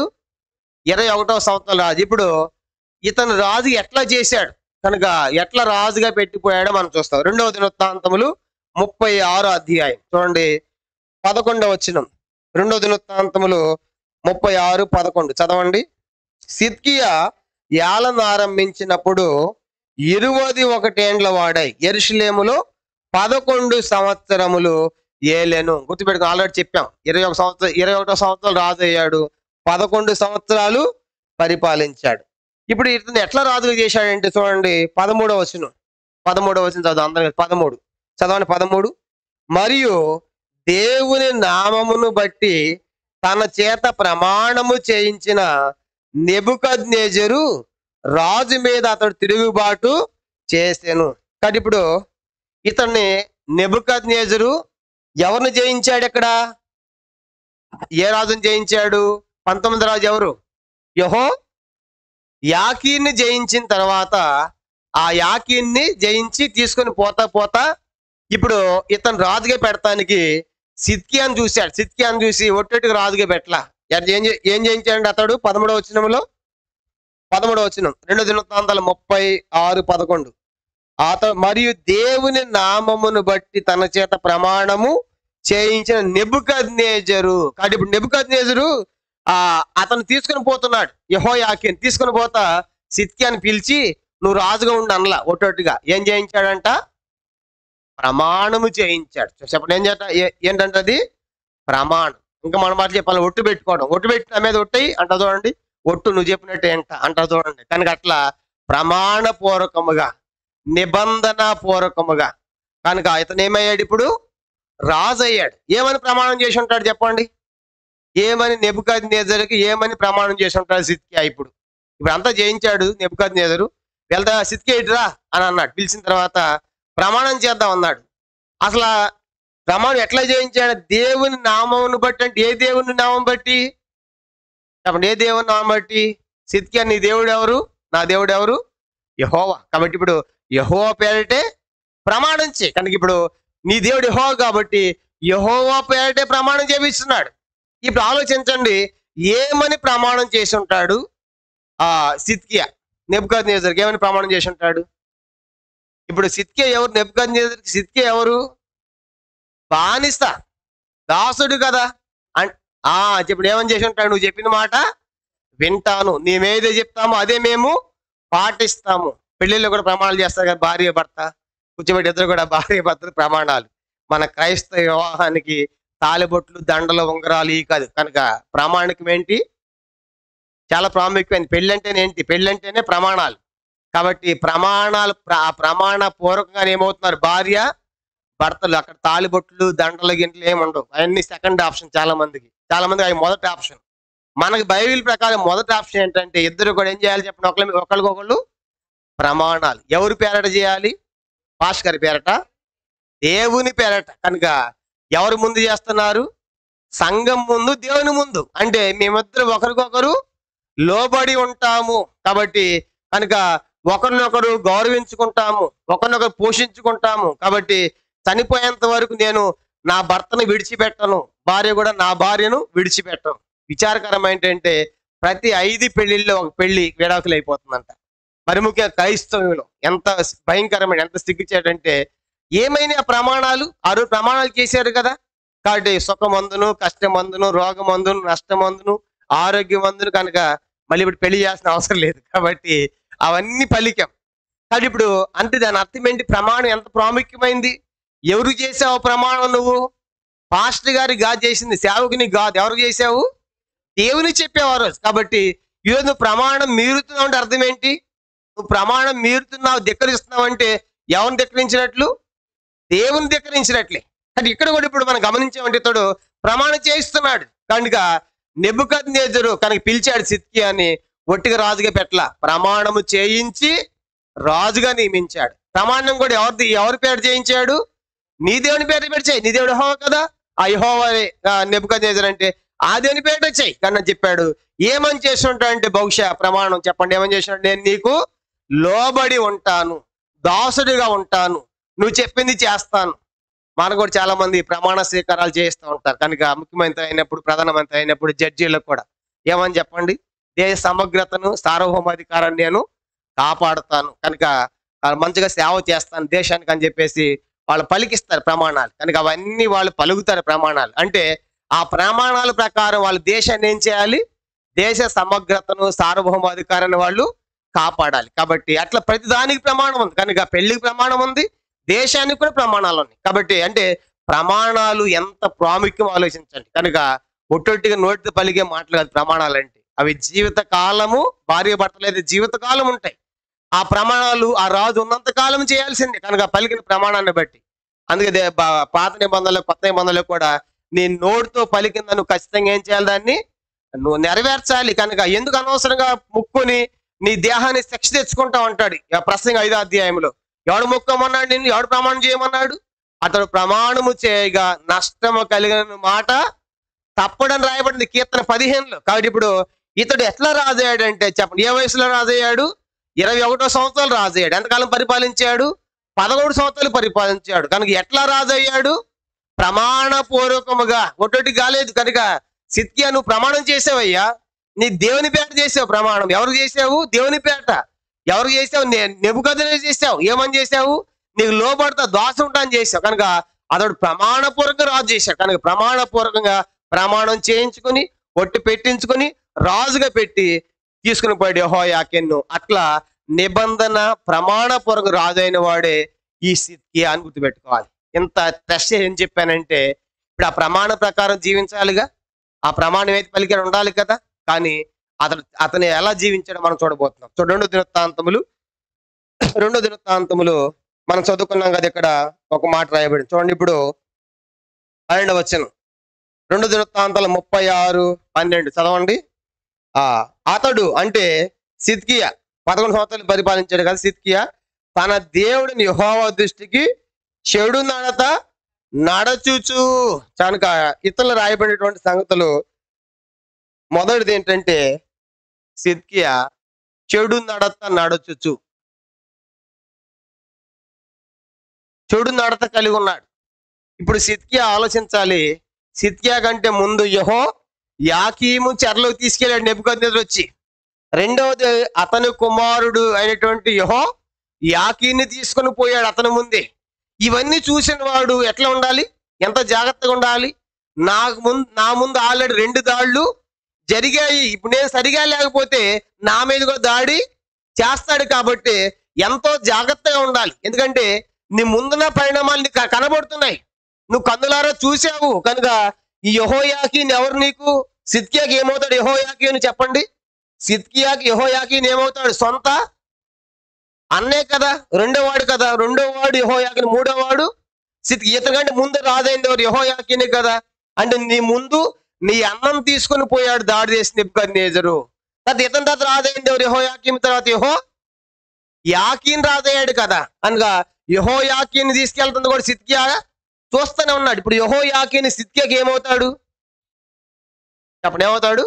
కొడుకు అవుతాడు. కనుక ఈ సిద్కియాకి యెహోయాకీము కుమారుడు అంటే ఇతనికి కూడా కొడుకే. అంటే ఈ సిద్కియా అతనికి చిన్న ఆయన అవుతాడు, బాబాయ్ అవుతాడు, పినతండ్రి అవుతాడు. అంటే నీ ముందు నీ అన్నం తీసుకుని పోయాడు. తర్వాత నీ ముందు నీ అన్న కొడుకు అంటే నీ కొడుకే కదా. అంటే అన్నం తీసుకుని పోయింది చూసావు, కొడుకుని తీసుకుని పోయింది చూసావు బబులోనికి. ఇప్పుడు ఎంత జాగ్రత్తగా ఉండాలి. కానీ ఇతడు అవన్నీ చూసి కూడా ఎట్టున్నాడు చెప్పండి? చెడు నడత నడిచాడు. రాజుల గ్రంథము అక్కడ ఇంకో మాట రాయబడింది 2 రాజులు 24వ అధ్యాయం చూడండి 17వ వచనం. 2 రాజుల గ్రంథము 24:17లో అతనికి మత్తన్యని పేరు పెట్టాడు కదా. పేరు పెట్టిన తర్వాత అది ఎట్లా జీవించాడు, చెడు నడత అంటే ఎట్లా ఉన్నాడు చూడండి. 24:19 చూద్దాము. 2వ రాజులు 24వ అధ్యాయము 19వ వచనం. అతని తల్లి లెబ్నా ఊరి వాడైన ఇర్మియా యొక్క కుమార్తెగు హమూటలు యెహోయాకీము యొక్క చర్య అంతటి చొప్పున హిజ్కియా యెహోవా దృష్టికి చెడు నడత నడిచాను. ఇప్పుడు చెప్పండి, ఎవరిని పోలి నడుస్తున్నాడంట? ఎవరిని పోలి నడుస్తున్నాడు? యెహోయాకీము ఇతనికి ఏమవుతాడు? సొంత అన్న. అంటే నా అన్న ఎట్లా ఉన్నాడో నేనేం తీసుకోనన్నట్టుగా అన్న ఎలాంటి దుర్మార్గంగా జీవించాడో అన్నను మాదిరిగా పెట్టుకున్నాడు. ఎవరు? సిద్కియా. మరి అన్నకంటే యోషి ఎంత మంచి రాజు. యోషి చెప్పినప్పుడు ధర్మశాస్త్రం కనపడితే యోషి బట్టలు చింపుకోలే, ఏడవలే, కేకలు వేయలే. అప్పుడు దేవుడు అన్నాడు కదా, నువ్వు పశ్చాత్తాపడ్డావు కాబట్టి నీ టైంలో రాజు యోషి అని చెప్పేసి దేవుడు ఎంతగా యోషిని తప్పించాడు. కన్నీరు కాచారు కదా, బట్టలు చింపుకున్నాడు కదా. అలాంటి యోషియాను తండ్రిని మాదిరిగా పెట్టుకోకుండా ఎవరిని పెట్టుకున్నాడని చెప్పండి? యెహోయాకీము యొక్క చర్య అంతటి ప్రకారము. అంటే మా అన్న ఎట్లా ఉన్నాడు నేను కూడా అలాగే ఉంటాను, అన్నని మోడల్గా పెట్టుకున్నాడు. ఈ దినాలు చాలా మంది కూడా ఎట్లా ఉన్నారంటే లోకంలో రకరకాల మనుషులు మనకు మోడల్గా ఉంటారు, మాదిరిగా. కొంతమందికి ఆటగాళ్ళు మాదిరిగా ఇంటికి వెళ్తే అన్ని ఆటగాళ్ళ ఫోటోలే కనుక వీళ్ళంటే ఆటలు పిచ్చి అన్నమాట. నాకు ఆడంటే నా ఫేవరెట్, వీడు నా ఫేవరెట్ అంటారు. కొంతమందికి రాజకీయ నాయకుల ఫోటోలు కనుక ఈ మధ్య కొన్ని గృహాలకు వెళ్తా ఉంటే ఎక్కడ పడ్డా ఒక ఎమ్మెల్యే ఫోటో ఇంట్లో ఎవరింటికి పోయి 100 మందికి ఏంటంటే మేము ఆయనతో ఉన్నాం అన్నమాట. కనుక అంటే వాళ్ళు మీకు మాదిరిగా ఉన్నారు. కనుక ఈ లోకములో ఆటగాళ్ళు మాదిరిగా ఉన్నారు, రాజకీయ నాయకులు మాదిరిగా పెట్టుకుంటావు, కొంతమందికి సినిమా స్టార్లు మాదిరిగా ఉంటారు. కనుక ఇక వాడు ఏ డ్రెస్ చేస్తే వాడు అదే, ఏ కటింగ్ అయితే ఆ కటింగ్, ఎట్లా మాట్లాడితే అట్లా మాట్లాడితే ఇలాంటి పనికి వాళ్ళంతా మాదిరిగా ఉంది. కానీ ఒక భక్తుని మాదిరిగా పెట్టుకున్నావా? ఫలాని భక్తుడు కనుక ఇలా ఉన్నాడు కాబట్టి నేను ఆయనలాగా ఉండాలి, లేదా భక్తి గారు ఇలా ఉన్నాడు ఇలా ప్రార్థన చేయాలి, లేదా ఇంకో భక్తుడు ఇలా విశ్వాసం జీవించాడు అలా జీవించాలి, లేదా మరొక భక్తుడు స్వాత ప్రకటించాడు ఇన్ని దేశాలు తిరిగి నేను అలా ఉండాలి అని ఎప్పుడైనా ఆత్మ సంబంధమైన మాదిరి పడుకుందా? అయితే ఇతరులో మనం నేర్చుకోవాల్సిన సత్యం ఏంటంటే ఇతడు ఏది మాదిరి పెట్టుకున్నాడంటే తన అన్నయ్య యాకీము ఎట్లా జీవించాడో యాకీముని మాదిరి పెట్టుకున్నాడు. కాబట్టి అంటే ఇది ఇతరులో ఉన్న మొదటి లక్ష్యం ఏంటంటే చెడు నడత వచ్చాయంటే యెహోయాకీము యొక్క చర్య అంతటి చొప్పున సిద్కియా యెహోవా చెడు నడత నడిచేను అంటే అర్థం ఏంటి? 11 సంవత్సరాలు కూడా ఎట్లా ఉన్నాడు చెప్పండి ఆయన? చెడు నడితే కనుక అందుకే 32 సంవత్సరాలకు చచ్చిపోయాడు. కనుక 11 సంవత్సరాలు చెడు నడితే మారలేదు. కాబట్టి ఎంత భయంకరము. కాబట్టి సిద్కియాలో మొదటి లక్ష్యం ఏంటంటే ఇతడు చెడు నడత నడిచాడు. కారణం ఏంటంటే ఎవరిని మాదిరి పెట్టుకున్నాడు? తన అన్నయ్య యెహోయాకీమును. తన సొంత తండ్రి ఎంతో గొప్ప మంచి రాజు, అతను యెరూషలేములో మందిరం శుభ్రం చేసిన వాడు, పస్కా పండుగలు ఆచరింపజేసిన వాడు, ప్రజలు దేవుడికి తిప్పినవాడు, అలాంటి తండ్రిని విడిచిపెట్టి మాదిరిగా సోదరిని పెట్టుకున్నాడు. ఇతరులో మొదటి లక్ష్యం ఏంటంటే చెడు నడత నడిచాడు. ఇంకా చూడండి ఇంకేం చేశాడంటే ఇతడు రెండు దినవృత్తాంతములు 36వ అధ్యాయం ఇతరులో ఉన్నటువంటి ఇంకా రెండో లక్షణం మనం చూస్తాము. ఇతను చాలా విషయాలు రాయబడ్డాయి, ఈరోజు మనం కొన్ని సంగతులు మనం చూస్తాం. రెండవది వచ్చేసి ఇతరులో ఉన్న రెండవ సంగతి మనం చూస్తాం. 36వ అధ్యాయము చెప్పండి 12వ వచనం. 2 దినవృత్తాంతములు 36:12 చదవండి. అతడు తన దేవుని యెహోవా దృష్టికి చెడు నడత నడుచుచు ఆయన నియమించిన ప్రవక్త అయిన యిర్మీయా మాట వినకయు. ఇప్పుడు రెండవది ఏంటంటే యిర్మీయా మాట ఏం చేయట్లేదంట, వినడం లేదు. యిర్మీయా ఎవరు నియమించారంట? అక్కడ రాయబడింది దేవుడు నియమించిన యిర్మీయా ప్రవక్త మాట వినడం లేదు. కనుక చూసారా, కనుక మాట వినడం లేదు. కనుక ఇప్పుడు ఎందుకు వినట్లేదు చెప్పండి? ఎందుకు యిర్మీయా మాట వినలేదు? కారణం ఏంటి చెప్పండి? యిర్మీయా దేవుడు నియమించిన ప్రవక్త, ఆ రాజ్యములో దేవుడు నియమించిన ప్రవక్త యిర్మీయా ఉన్నాడు. ఇప్పుడు సిద్కియా ఏమయ్యాడు? రాజు అయ్యాడు. యిర్మీయా చెప్తా ఉంటే యిర్మీయా మాట వినటం లేదు. అంటే అర్థం ఏంటి? ఎందుకు చెప్పండి? నేను ఎవరిని? రాజుని. చెప్పండి, నేను ఎవరిని? రాజుని. నేను నీ మాట ఏంటి? నువ్వే నా మాట వినాలి. కాబట్టి ఈరోజు చూడండి, కనుక అధికారుల మాట మనం వినాలా, మనం అధికారుల మాట వినాలా?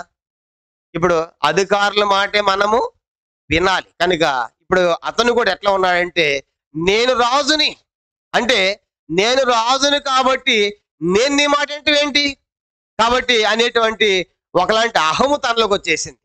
నువ్వు రాజు అయినా అతను పలుకుతుంది అతని మాటలు కాదు. ఎవరి మాటలు అంటే అవి దేవుని మాటలు, భవిష్యత్ ప్రవచనాలు, ఏం జరగబోతుందో దేవుడు చెప్తా ఉన్నాడు. చెప్తా ఉంటే ఒక దైవ సేవకుని మాట, ఒక ప్రవక్త మాట, ఒక యాజకుని మాట వినవా?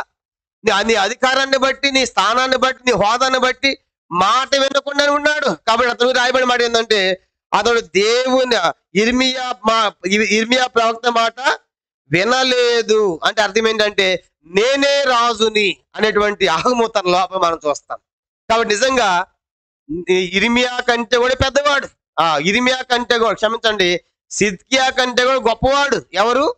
యిర్మీయా. ఎవరైనా దేవుని ప్రవక్త. కాబట్టి ఈ లోకంలో ఎన్ని ఉద్యోగాలను చేయండి కానీ ఈ ఉద్యోగాలు అన్నిటికంటే పెద్ద పోషే తెలుసా? 2 దినవృత్తాంతములు 12వ అధ్యాయం ఒక మాట చూడండి. 2 దినవృత్తాంతములు చాలాసార్లు చెప్పాను, అది ఒక మాట చదువుతాం. 2వ దినవృత్తాంతములు 12వ అధ్యాయం. ఈ లోకములో ఉన్న జాబులు అన్నిటికంటే కూడా పెద్ద జాబ్ ఏంటంటే 2వ దినవృత్తాంతములు 12వ అధ్యాయం 8వ వచనం అందరం చదువుతాం. 2 Chronicles chapter 12 verse 8. కనుక రెండో దినవృత్తాంతములు 12:8 చదవండి. అయితే నన్ను సేవించుట అంటే దేవుని సేవ చేయుటకును భూరాజులకు దాసులు అంటే భూరాజులకు సేవ చేయుటకును ఎంత భేదమున్నదో తెలుసుకున్నట్లు వారు అతనికి దాసులు అవుదురు. ఇక్కడ రెండు విషయాలు చెప్పాడు. ఒకటి దేవునికి దాసులు అవటము, రెండవది భూరాజులకి దాసులు అవటం. అంటే దేవుని సేవ చేయటము, భూరాజులకు సేవ చేయటం. ఇప్పుడు రెండిట్లు ఏది గొప్పది చెప్పండి? ఒడితే పైకి మాత్రం దేవుని సేవ అంటారు, ఆయన మాట వినరు. కనుక భూరాజులు మేము కనుక మా ఉద్యోగం ఏంటి, మా క్యాడర్ ఏంటి, మా స్థానం ఏంటి, నా పోస్ట్ ఏంటి, ఇక్కడ మాత్రం దేవుని సేవ అంటారు. కాబట్టి ఇక్కడ రాయబడి ఏంటంటే దేవునికి సేవ చేయటం ఉంది, భూరాజులకి సేవ చేయటం ఉంది. ఇప్పుడు భూరాజులకి సేవ చేస్తే ఏమొస్తుంది చెప్పండి? భూరాజులకు సేవ చేస్తే ఏమిస్తారు? మీకు నెలకి జీతం ఇస్తారు. కనుక ఆలవించేసి ఎన్నో సౌకర్యాలు ఉంటాయి, ఇంకా వాటి స్థానాలను బట్టి ఎన్నో ఉంటాయి. కనుక ఇది ఈ లోకం వరకే. చెప్పండి, ఇది మీరు చేసేది ఎంత అని చెప్పండి? ఈ లోకం వరకే. అది భవిష్యత్తుకి పరలోకానికి ఎందుకు పనికిరాదు. ఇక్కడ చేసినటువంటి సర్వీసు కోటి విద్యలు కూటికరణ బతకడం కొరకే. కనుక ఎన్ని కార్లు కొన్నా, బిల్డింగ్లు కొన్నా మొత్తం నీకో సంపాదించు. ఇప్పుడు ఇది భూరాజులు సేవ చేయటం. దేవునికి సేవ చేయటం అంటే ఇది భవిష్యత్తుకు సంబంధించింది.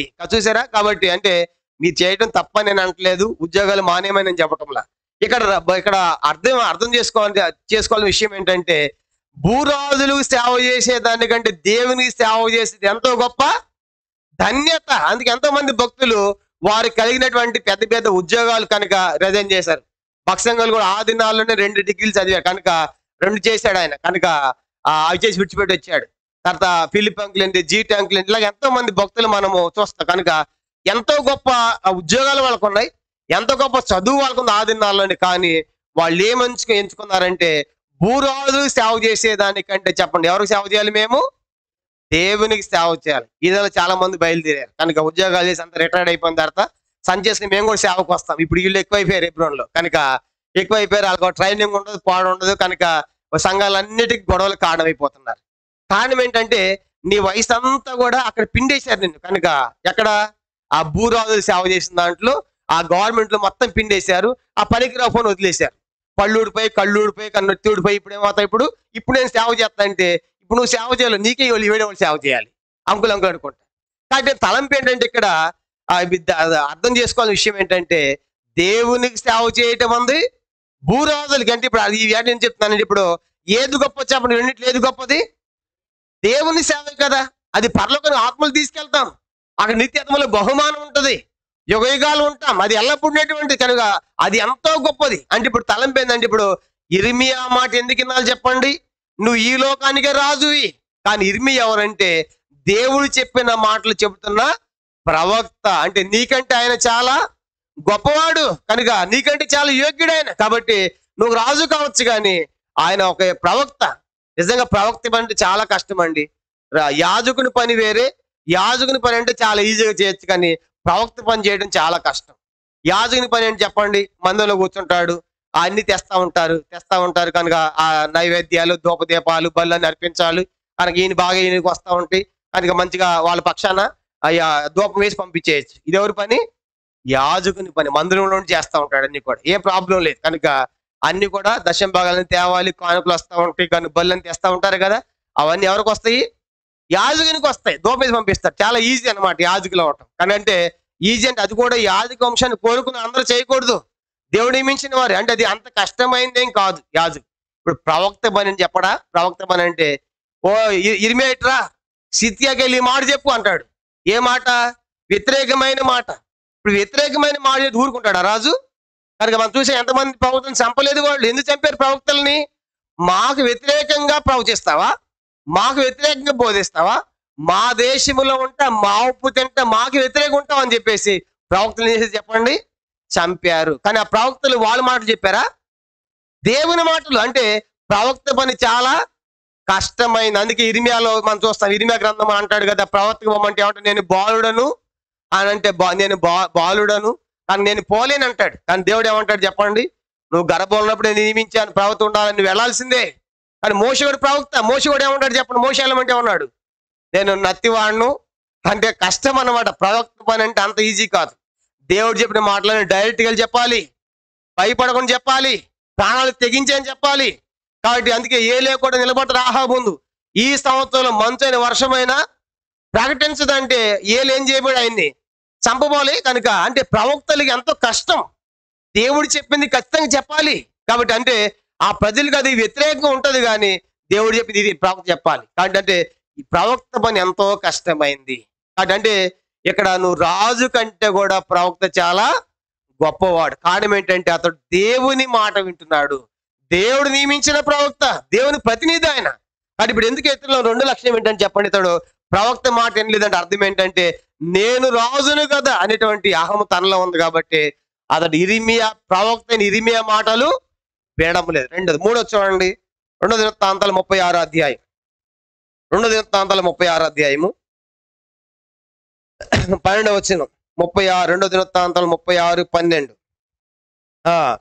ఇరిమియా మాట వెనక తన్ను తాను తగ్గించుకొనకయు. 3వ లక్షణం చెప్పండి, ఏం చేయట్లేదు, ఏం చేస్తున్నా అంటే మూడవదిగా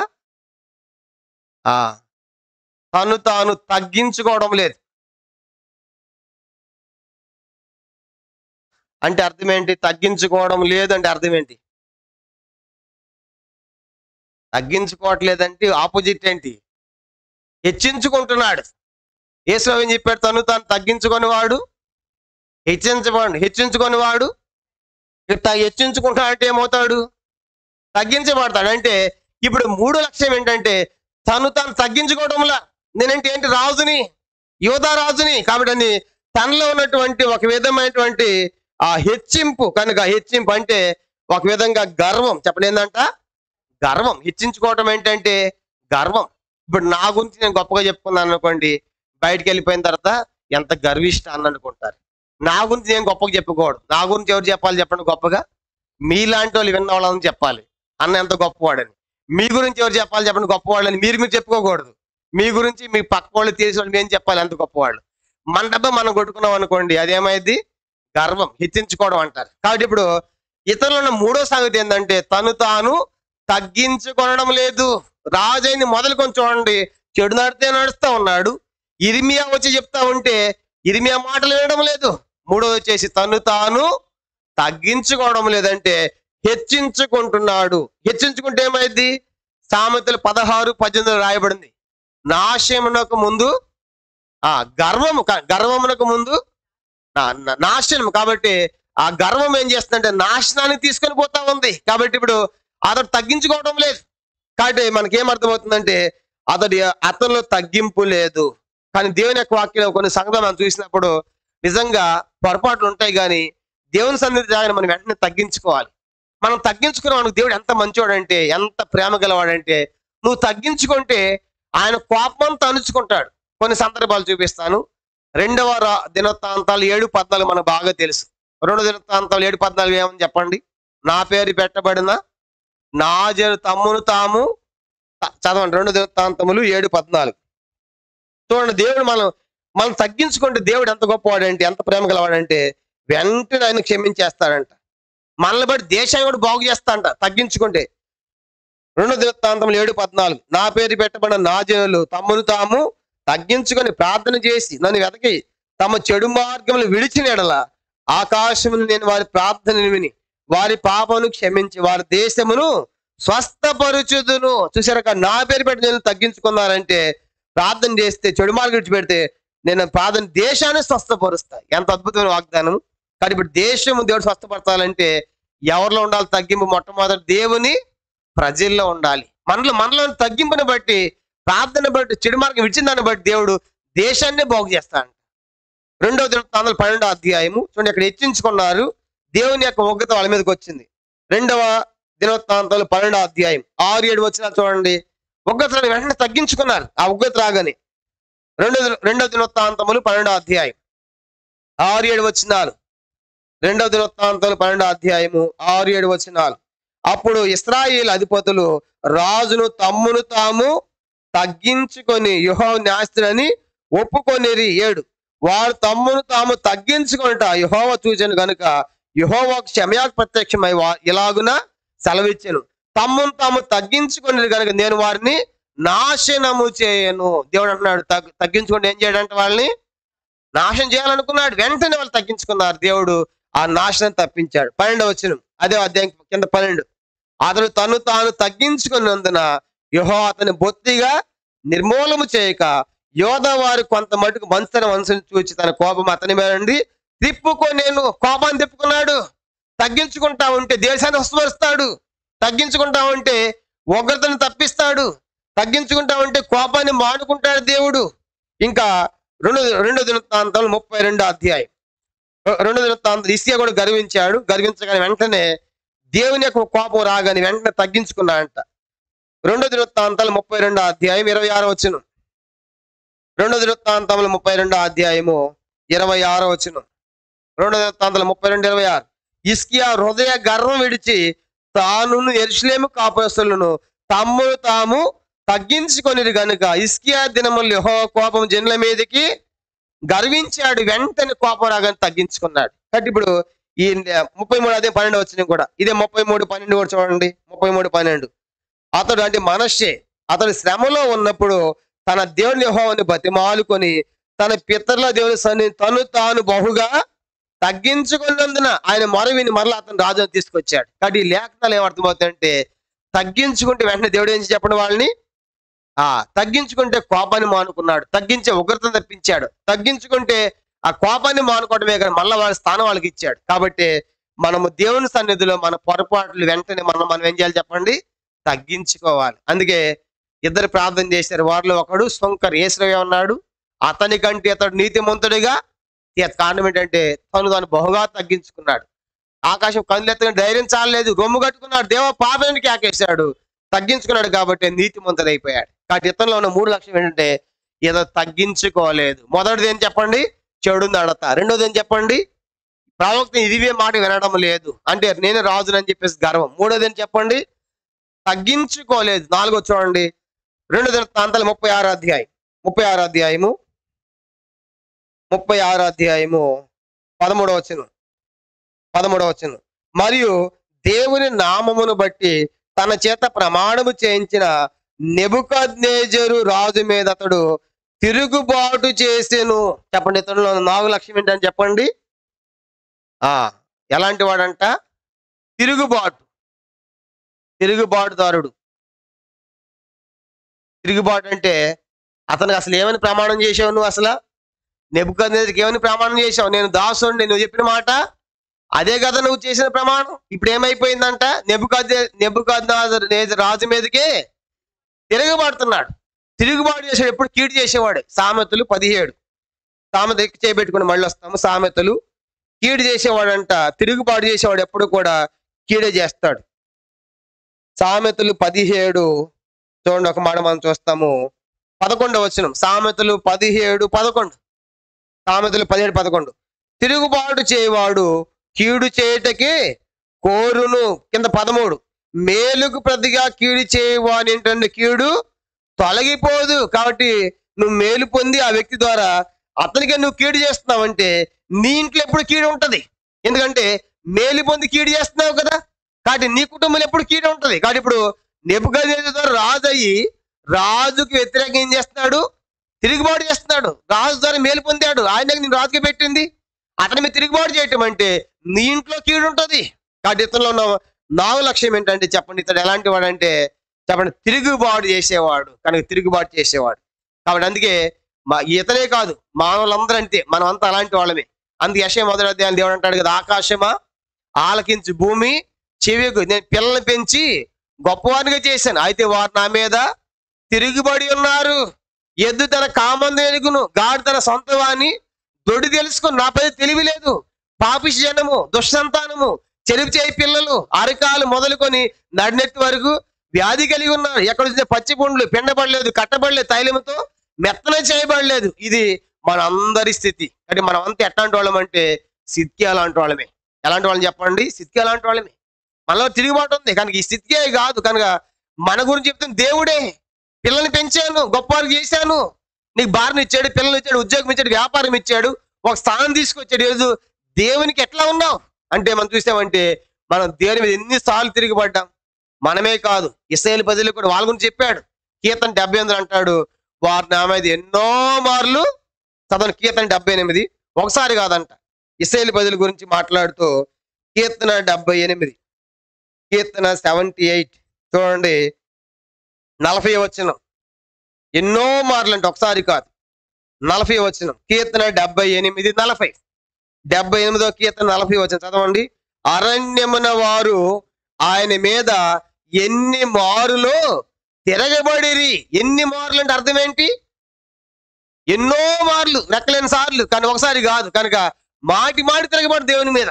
కాబట్టి సిద్కియా ఒక్కడే తిరిగిపడినట్టు కాదు. కనుక మనమంతా సిద్కియాలో అంటోళ్ళమే. ప్రతి మనిషి కూడా దేవుని మీద తిరుగుబాటు చేస్తూనే ఉన్నాడు. అందుకే దేవుడు అన్నాడు, ఆకాశం భూమి తిప్పుతా ఉన్నాడు. అటు పిల్లలు మనము దేవునికి లోబడాలి, కానీ దేవుని మీద ఏం చేయకూడదు, తిరుగుబాటు చేయకూడదు. కానీ ఇప్పుడు ఇతను 4వ సంగతి ఏంటంటే, ఇతడు తిరుగుబాటు చేస్తున్నాడు తను నియమించిన రాజుకి. 5 చూడండి, 2 దినవృత్తాంతాలు 36వ అధ్యాయం, 36వ అధ్యాయము 13వ వచనం, 36, 13 తర్వాత భాగం. అతడు మొండితనము వహించి. అందరు చెప్పండి, ఎలాంటి వాడు అంటే ఇతడు? మొండోడు. చెప్పండి, మొండు అంటారు కదా. ఇతరులు ఏముందంటే 5వదిగా మొండితనం. మొండితనం అంటే తనకు పట్టింది 3 కాళ్ళు, 4 అంటే కుదరదు, 3 అంటే 3 అనాల్సింది, లేదా ఊరుకోడు. కాబట్టి మొండితనం, మంకు. కాబట్టి మొండి తిరుగుతున్నారు. కనుక అంటే లోబడి ఆ మొండి అనేది ఎంతగా తీవ్ర స్థాయికి అయిపోయిందంటే, ఇశ్రాయేలు తోటి దేవుడు చెప్పాడు, ఇలా ఎలాంటి వాళ్ళంటే మొండోళ్ళు. హోషేయ గ్రంథము 4వ అధ్యాయం చూడండి ఒక మాట. హోషేయ గ్రంథం 4వ అధ్యాయము. ఇశ్రాయేలు ప్రజలు అంట పెయ్యి మొండి తిరిగినట్లే మొండి తిరుగుతున్నారు. అంటే హోషేయ ఒక్కడే కాదు, కనుక మనమంతా ఆ జాబితాలో ఉన్నాం. హోషేయ గ్రంథము 4వ అధ్యాయం, పేజ్ నంబర్ 747, పాత నిబంధనలో పేజ్ నంబర్ 747, హోషేయ గ్రంథము 4వ అధ్యాయము చదువుకుంటాం. 16వ వచనం. హోషేయ 4వ అధ్యాయము 16వ వచనం చదవండి. హోషేయ 4:16, పేజ్ నంబర్ 747, హోషేయ 4:16 చదువుతున్నాను. పెయ్యి మొండితనము చూపినట్లు ఇశ్రాయేలు వారు మొండితనము చూపి ఉన్నారు. చెప్పండి, ఇశ్రాయేలు ఎలాంటి వాళ్ళంట? మొండితనం చూపించేవాళ్ళు. కనుక పెయ్యి ఎట్లా మొండి తిరుగుతుందో అట్లా మొండితనం చూపిస్తాంట. ఇర్మియా గ్రంథము చూడండి, 7వ అధ్యాయం. ఇర్మియా గ్రంథము 7వ అధ్యాయము. ఎంత మొండితనం అంటే, ఇర్మియా గ్రంథం 7వ అధ్యాయం 24వ వచనం. ఇర్మియా గ్రంథము 7వ అధ్యాయము 24 చదువుతున్నాం. ఇర్మియా గ్రంథం 7:24. అయితే వారి వెనకపోయిరి, చెవి ఎగ్గకుండిరి, ముందుకు సాగకు వెనక తీర్చు, తమ ఆలోచనలను బట్టి తమ దుష్ట హృదయ కాఠిన్యం అనుసరించి నడుచుచు వచ్చిరి. దేవుడు అంటాడు కదా, వారు వినటం లేదు, చెవి ఎగ్గడం లేదు, ముందు సాగేవాళ్ళు కాదు. కనుక ఇశ్రాయేలు ప్రజలు ఇంకా ఎట్లాంటి వాళ్ళు అంటే, 17వ అధ్యాయము చూడండి, 23వ వచనం. ఇర్మియా గ్రంథం 17వ అధ్యాయము 23 చెప్పాడు. 17:23 ఇర్మియా గ్రంథము 17వ అధ్యాయము 23 కూడా చదువుతాం. 17:23 చూడండి. అయితే వారు వెనకపోయిరి, చెవిని పెట్టకపోయిరి, వినకుండాను బోధ నొందకుండాను మొండికి తిరిగిరి. చూసారా, బోధ వస్తా ఉంటే, దేవుని మాటలు వస్తా ఉంటే వినకుండా ఏం చేస్తారంట? మొండి తిరుగుతున్నారు. కనుక మాది కాదన్నట్లే మొండి తిరుగుతున్నారు. ఇంకా ఏమన్నా 19వ అధ్యాయం, ఇర్మియా గ్రంథం 19వ అధ్యాయము 19th చాప్టర్, 19:15 వచనం. ఇర్మియా గ్రంథం 19వ అధ్యాయము 15 కూడా చదువుతాం. సైన్యములకు అధిపతియు ఇశ్రాయేలు దేవుడు యెహోవా ఈ మాట సెలవిస్తున్నాడు, ఈ జనులు నా మాటలు వినకుండా మొండికి తిరిగి ఉన్నారు. చూసారా, ఏం చేశారంట? వాళ్ళంతా మొండికి తిరిగారు. కాబట్టి సిద్కియా ఒక్కడే కాదు, ఇశ్రాయేలు కాదు, మనం కూడా ఎట్లా ఉన్నామంటే, దేవుని విషయంలో ఎన్నోసార్లు మనము మొండితనం. కనుక మొండితనం. కాబట్టి అలాంటి మొండితనం మంచిది కాదు. మొండితనం తిరిగితే నేను ఈ పట్టణాన్ని పాడు చేస్తున్నాడు దేవుడు. కాబట్టి ఇతను ఉన్నటువంటి మరి 5వ సంగతి ఏంటంటే, మొండితనం చూపిన వాడు. కనుక దేవునికి, అలాగనే నెబుకద్నెజరుకు కూడా. ఇది 5వ సంగతి. 6వ చూడండి, ఇంకా 2 చూసి మనం ముగిద్దాం ఈ రోజుకి. 2 దినవృత్తాంతాలు 36వ అధ్యాయము 13వ వచనం. 2 దినవృత్తాంతాలు 36:13 చదువుదాం. చదవండి. అతడు మొండితనం వహించి ఇశ్రాయేలు దేవుని యెహోవా వైపు తిరుగాక. కనుక ఆరో సంగతి ఏంటంటే ఇతడు చెప్పండి, ఎవరి వైపు తిరగడం లేదంట? యెహోవా వైపు తిరగటం లేదు. యెహోవా వైపు అంటే దేవుని వైపు తిరగడం లేదు. అంటే అర్థం ఏంటి? దేవునికి ఎదురు తిరుగుతున్నాడు, అది అర్థం. చెప్పండి, దేవుని వైపు తిరిగేది ఉంది, దేవునికి ఎదురు తిరగటం ఉంది. ఈ రెండింటికి ఎంత ఎంత వ్యత్యాసం అని చెప్పండి. దేవుని వైపు తిరగటం అంటే ఇటు లోకంలో ఉన్నావు, ఇటు తిరిగావు, ఇది దేవునిలోకి రావడం. ఇప్పుడు దేవుని వైపు తిరగడం లేదంటే దేవునికి ఎదురు తిరుగుతున్నావు. అంటే దేవునికి ఎదురు తిరుగుతావా? కానీ దేవునికి ఎదురు తిరిగి ఎంత ధైర్యం మనిషికి? దేవునికి ఎదురు తిరిగి బతుకుతావా? అంటే ఆలోచించేది, ఇతడు యెహోవా వైపు తిరగడం లేదు అనగా దేవునికే ఎదురు తిరుగుతున్నాడు. ఎంత భయంకరము సిద్కియా! ఈ చూసిన లక్షణాల్లో ఒక్కడన్నా మంచిది మనకు కనబడుతుందా? చెడు నడత అంటే పాపములోనే జీవిస్తున్నాడు. రెండవది ప్రవక్త అయిన ఇర్మియా మాటలు వినడం లేదు. మూడవది తను తాను తగ్గించుకోవడంలా హెచ్చించుకుంటున్నాడు కనుక గర్విస్తున్నాడు. తర్వాత మనం చూసాము నాలుగవది తిరుగుబాటు చేస్తున్నాడు. ఐదవది మనం చూసాము మొండితనంగా చూపిస్తున్నాడు. ఆరోది దేవుని వైపే తిరగలేదంట. ఎంత భయంకరము! ఆశ గురించి కూడా రాయబడింది. అతడు చివరికి సమయంలో దేవుని వైపు తిరగడం వైద్యులను పట్టుకున్నాడు కనుక ఆశ్రయించాడు. కాబట్టి దేవుని వైపు తిరగవా? దేవుడు అంటాడు కదా, లోబడమలని ప్రజల వైపు దినమంతా నా చేతులు కారణం ఏంటి? నువ్వు దేవుని వైపు తిరగాలని. మీరు దేవుని వైపు తిరిగితే ఆయన మీ వైపు తిరుగుతాడు. నువ్వు తిరిగితే కదా. కాబట్టి ఇంకెంతకాలం మొండితనం? అంటే ఇతడు దేవునికే ఎదురు తిరుగుతున్నాడు. కనుక ఇప్పుడు దేవుని వైపు తిరిగిన వాళ్ళమా లేకుంటే దేవునికి ఎదురు తిరిగే వాళ్ళమా? ఇక్కడ ఆలోచన చేయాలి. ఇది ఆరో ప్రాముఖ్యమైన సంగతి. 7వ దాఖలు చూడండి. ఇది ఎలాంటి వాడంటే 2వ దినవృత్తాంతములు 36 అధ్యాయము చివరి భాగం 13వ వచనం. 36:13 యెహోవా వైపు తిరగగా తన మనసును కఠినపరుచుకొనేను. ఎలాంటి వాడు అంటే చెప్పండి, ఇతడు ఎలాంటి వాడంట? కఠినమైపోయాడు కనుక మనస్సును కఠినపరుచుకున్నాడు. కఠినపరుచుకున్న వాడు కీడులో పడదు. కాబట్టి కఠినపరచుకోకూడదు కనుక మనసు కఠినమైపోయిందంట. ఎంత భయంకరము! కాబట్టి యెహోవా వైపు తిరగకుండా తన మనస్సును కఠినం చేసుకున్నాడు కనుక అసలు మనమంతా ఎట్లాంటి వాళ్ళం అంటే బైబిల్లో రాయబడింది, మనమంతా రాతి గుండె కలిగిన వారు. అలాంటి మనల్ని దేవుడు ఏ గుండె చేశాడు? మాంసపు గుండెగా చేశాడు ఆత్మ ద్వారా. కానీ మనం కూడా రాయి లాంటి వాళ్ళం కనుక రాయిలో జీవము లేదు. కనుక ఆ రాయిలో జీవము లేదు, నిర్జీవమైంది. కనుక మనం కూడా ఒకప్పుడు జీవము లేని వారు, ఆ రాయి వంటి వారమే, కఠినులమే. అలాంటి కఠినులు ఈరోజు యేసు వైపు తిరుగుడు ద్వారా ఏమైపోయారంటే వాళ్ళ హృదయం మెత్తనైపోయింది. కాబట్టి కఠిన స్వభావం పోయింది, మూర్ఖ స్వభావం పోయింది, మొండితనం పోయింది. దేవుని వైపు తిరగకపోతే వాడు మొండివాడు, కఠినుడే. బైబిల్లో ఫరో గురించి రాయబడింది 9 సార్లు దాదాపుగా ఫరో తన మనసును కఠినపరుచుకొని 9 సార్లు రాయబడింది. 10వ సారి ఏమని రాయబడింది తెలుసా? యెహోవాయే ఫరో హృదయమును కఠినపరిచిన, ఇది మారడు. చూసారా ఎంత భయంకరము! 9 సార్లు కఠినం చేసుకుంటే నీ మనసును, 10వ సారి దేవుడే మన మనసును ఏం చేస్తాడు? దేవుడు కఠినం చేసాడు అనుకోండి, మారుతుందా? ఎప్పటికీ మారం. నిర్గమాకాండము అది చూసి మనం ముగిద్దాం. ఆ వచనాలు చదువుకుని నిర్గమాకాండము చూడండి. మనం గమనించామంటే నిర్గమాకాండము రాయబడిన మాట మనం చూసామంటే 8వ అధ్యాయం, దానికంటే ముందు కూడా ఉంది. నిర్గమాకాండం చూడండి. నిర్గమాకాండము ఫరో గురించి రాయబడినటువంటి మాట దాదాపుగా 7 పర్యాయాలు తన మనసును కఠినపరచుకున్నట్టుగా మనం చూస్తాం. 7వ అధ్యాయం నిర్గమాకాండము 7వ అధ్యాయం చూడండి 14వ వచనం. నిర్గమాకాండము 3వ వచనం. మొట్టమొదట నిర్గమాకాండం 7:3 చూడండి. నిర్గమాకాండం 7వ అధ్యాయం 3వ వచనం.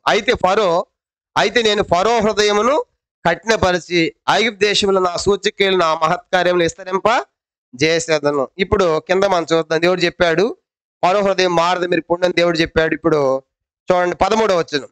యెహోవా చెప్పినట్లు ఫరో హృదయము కఠినమాయెను. తర్వాత ఇది అధ్యాయం. ఇది అధ్యాయము. ఇంకా మనం కిందకు వచ్చామంటే అలాగూ చూడండి 22వ వచనం. నిర్గమకాండం 7:22 చదవండి. చివరి భాగం. ఫరో హృదయము కఠినమాయెను 22లో రాయబడింది. తర్వాత అలాగే మనం కిందకు వచ్చామంటే ఇంకా చూడండి 15వ వచనం 8వ అధ్యాయం. నిర్గమకాండం 8వ అధ్యాయం 15వ వచనం. ఫరో ఉపశమనం కలుగు చూచి యెహోవా సెలవిచ్చినట్లు తన హృదయమును కఠినపరుచుకొని. 8వ అధ్యాయం 19వ వచనం. ఫరో హృదయము కఠినమాయెను. తర్వాత 8వ అధ్యాయము ఇంకా మనం గమనించామంటే 32వ వచనం 32 చూస్తాం. అయితే ఫరో ఆ సమయమును కూడా తన హృదయమును కఠినపరుచుకొని. తర్వాత 9వ అధ్యాయము నిర్గమకాండం 9వ అధ్యాయం 7వ వచనం చివరి భాగం. ఫరో హృదయము కఠినమైనందున. తర్వాత 12వ వచనం 9, 12 ఫరో హృదయము కఠినపరిచెను. తర్వాత అలాగ మనకి ఎందుకు వచ్చామంటే ఇంకా రాయబడింది నిర్గమకాండం చూడండి 9వ అధ్యాయం. ఇంకా అలాగ మనకి ఎందుకు వచ్చామంటే 35వ వచనం. ఫరో హృదయము కఠినమాయెను 9:35. తర్వాత మనం గమనించామంటే ఇంకా ఇలా మాటి ఫరో తన హృదయాన్ని ఏం చేశాడంటే కఠినపరుచుకుంటూ వచ్చాడు. చివరికి 10వ అధ్యాయము 27వ వచనం. 10:27. అయితే యెహోవా ఫరో హృదయమును కఠినపరచగా. కనుక 11వ అధ్యాయం 10వ వచనం. నిర్గమకాండం 11:10. మోషే అహరోనులు ఫరో ఎదుటి మహత్కారం చేసిరి. ఆయనను యెహోవా ఫరో హృదయమును కఠినపరచగా. కాబట్టి ఇప్పుడు 10వసారి దేవుడు ఏం చేసి చెప్పండి, దేవుడి ఫరో హృదయాన్ని కఠినపరిచాడు. అంటే ఇప్పుడు చదివిన లేఖనాలన్నింటిలో కూడా మాటి పోండి అంటాడు, మళ్ళీ వద్దంటాడు, పోండి అంటాడు, వద్దంటాడు. అట్లా మాటికి తన హృదయాన్ని ఫరో ఏం చేశాడు చెప్పండి, కఠినపరుచుకున్నాడు. చివరికి దేవుడు ముద్ర వేశాడు. వీడు మాడని చెప్పేసి దేవుడే ఫరో హృదయాన్ని కఠినపరి సముద్రంలో ముంచి వేశాడు. అటు పీలారా మనము సిద్కియాలాగా చెప్పండి, మన మనసు ఎలా ఉండకూడదు, కఠినలుగా ఉండకూడదు. కనికరం కలిగి ఉండాలి, జాలి కలిగి ఉండాలి, దయ కలిగి ఉండాలి, కానీ కఠిన మనస్కులుగా ఉండకూడదు. కాబట్టి కఠినంగా వ్యవహరించకూడదు. కనుక దేవుని బిడ్డలం. కాబట్టి ఇప్పుడు ఈ యొక్క సిద్కియాలో 7 సంగతులు మనం చూస్తాం. కాబట్టి రాజు అయిన తర్వాత అతడు చెడు నడతలో నడిచాడు. రెండోది వచ్చేసి చెప్పండి, ఇరిమియా ప్రవక్త అయినటువంటి దేవుని ప్రవక్త ఇరిమియా మాటలు వినలేదు.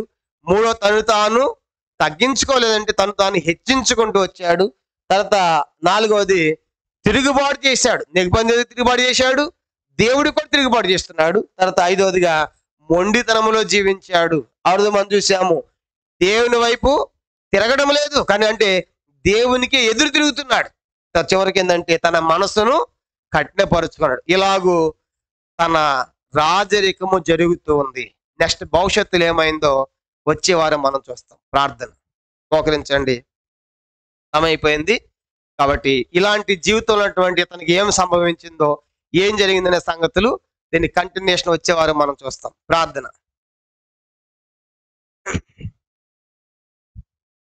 ప్రార్థన చేసుకుంటాం. ఈ వాక్య వెలుగులో మన జీవితాన్ని పరీక్ష చేసుకుంటాం. సిద్కియా మరి ఆ రాజులందరితో చావాల్సిన వాడిని దేవుడు తప్పించి, నిజంగా అసలు బతకడానికి యోగ్యుడు కాదు. రాజరికం, రాజవంశం, అప్పుడే చంపాల్సింది నెబుకద్నెజరు. కానీ దేవుని ప్రణాళిక ఉంది, అతను రాజు కావాలని. దానికి ఇచ్చే చివరి అవకాశం, చివరి రాజుగా ఉన్నాడు. దేశాన్ని కాపాడవలసిన వాడు కనుక ఒక నాయకుడు దేశానికి ఎలా జీవించాడో చూడండి. చెడు నడతలో కారణము తనకు ముందున్న తన తండ్రిలాగా తన తండ్రిని మాదిరిగా తీసుకోలేదు, అన్ని సోదరుని మాదిరిగా తీసుకున్నాడు. చెడు నడతలో జీవిస్తూ వచ్చాడు. అంత మాత్రమే కాదు, దేవుడు ప్రవక్తని పెట్టాడు ఆయన మధ్యలో, కానీ ప్రవక్త చెప్తున్న మాటలు వినడం లేదు. కాబట్టి నేను రాజుని, నాకు చెప్పేది ఎవరన్నట్టుగా. అంత మాత్రమే కాదు, తను తాను తగ్గించుకోలేదు. ప్రభా, నిజంగా ఎంతగా తగ్గించుకోవాలి, మేము ఏ పార్టీ వారం, ఏమాత్రం ఎప్పుడో చావలసిన వాడిని కదా అని తను తగ్గించుకోలేకపోయాడు. అంత మాత్రమే కాదు, మనం చూస్తూ వచ్చాము దేవుని యొక్క వాక్యములో మరి తగ్గించుకోకుండా మరి తిరుగుబాటు చేసిన వాడుగా. కాబట్టి రాజు మీద ప్రమాణాలు మర్చిపోయాడు, నిబంధనలు మర్చిపోయాడు. మనం కూడా దేవునికి ప్రమాణం చేశాం. పెళ్ళప్పుడేమో భార్య భర్తలతో చేశాము. బాప్తిస్మప్పుడు దేవునితో చేసాం ప్రమాణం. ఏమంటే నా రాబడిలో దేవునికి ఇస్తాను, దేవుని సేవలో పాలు పొందుతాను, దేవుని కోసమే జీవిస్తాను అనే నిర్ణయాలు ఎన్ని చేసాం మనం బాప్తిస్మప్పుడు. ఈరోజు మనం దేవుని వైపు తిరుగుతున్నామా? దేవునికి ఎదురు తిరిగే వాళ్ళుగా ఉన్నామా? కాబట్టి తిరుగుబాటు చేయడమే కాకుండా మొండితనం కలిగిన వాడిగా ఉన్నాం. అంత మాత్రమే కాదు, యెహోవా వైపు తిరగని వాడుగా అనగా దేవునికి ఎదురు తిరుగుతున్నాము. చివరికి కఠినపరుచుకున్నాడు. కాబట్టి దేవుని ప్రజలముగా మన జీవితాలు మనం కూడా దేవుడు యెషయా మొదటి దాన్ని సెలవిచ్చే మన స్థితి కూడా అంతే. కాబట్టి ప్రభా, ఇలాంటి లక్షణాలు నాలో తొలగించయ్యా, కాబట్టి నన్ను క్షమించయ్యా, కాబట్టి నాలో కఠినత్వాన్ని తీసే ప్రభు, మృదుత్వాన్ని నాకు దయచేయి, మొండితనం తొలగించయ్యా, లోబడేది నాకు నేర్పించయ్యా. కాబట్టి హెచ్చించుకోవడం కాదయ్యా, తగ్గించుకోవడం నేర్పించు. కాబట్టి ఈ సంగతులన్నీ కూడా మనం విన్నాము, మన జీవితంలో మంచి తీర్మానాలు చేసుకున్నాం. సిద్కియాలాగా నష్టపోకుండా నాశనానికి వెళ్ళకూడదని దేవుడి రాత్రి మనతో మాట్లాడుతూ ఉంటుండగా ఒక మంచి తీర్మానంతో మన బ్రతుకులు, మన జీవితాలు ఎలాగున్నాయో మనం పరీక్షించుకొని ఒక మంచి తీర్మానంతో ఈ స్థలం విడిచి వెళుదుముగాక. ప్రార్థన.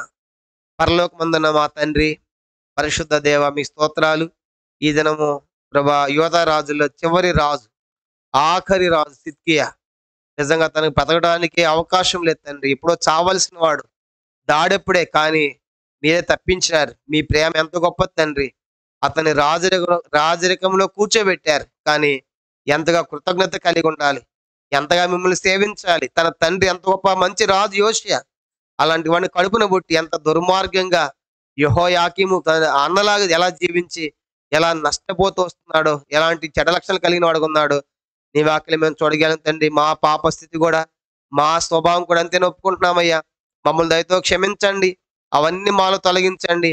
ప్రతి విషయంలో మేము దీనులుగా ప్రభా, నీ వైపు తిరిగేవారిగా తండ్రి, కనికరం కలిగినటువంటి వారిగా, జాలి పడేటువంటి వారిగా, ప్రవక్తలు, యాజకులు, పెద్దవాళ్ళు, ఆత్మీయులు మాటలు వినేటువంటి వారిగా, చెడు నడతను విడిచేటువంటి వారిగా, మొండితనం తొలగించుకునేటువంటి వారిగా మమ్మల్ని అందరినీ సిద్ధపరచమని ప్రార్థిస్తూ ఉన్నాం. కానీ ఎవరైతే ఈ రాత్రి అలాంటి తీర్మానాలు ఉన్నారో వాళ్ళ తీర్మానం స్థిరపరిచి బలపరచమని ప్రభా, నీ ప్రజలు వెళ్తున్నారు, క్షేమంగా తీసుకెళ్ళండి, వాళ్ళని దీవించండి, ఆస్వాదించండి. ఎవరైతే ఇదని వాళ్ళు బాగానే పోగొట్టుకున్నారు, మరి ఒక భాగం వాళ్ళకి దయచేయండి. కొంతమంది లైవ్ లో చూస్తున్నారు, భవిష్యత్తులో కూడా చూస్తారు, వాళ్ళతో కూడా ఈ వాక్యాల ద్వారా మీరు మాట్లాడమని, భవిష్యత్ త్యాగం సిద్ధపరచమని వందన స్తోత్రాలు చెల్లిస్తూ మీకు అప్పగించుకుంటూ యేసుక్రీస్తు నామమున ప్రార్థించి వేడుకొనిచున్నాము తండ్రి, ఆమేన్.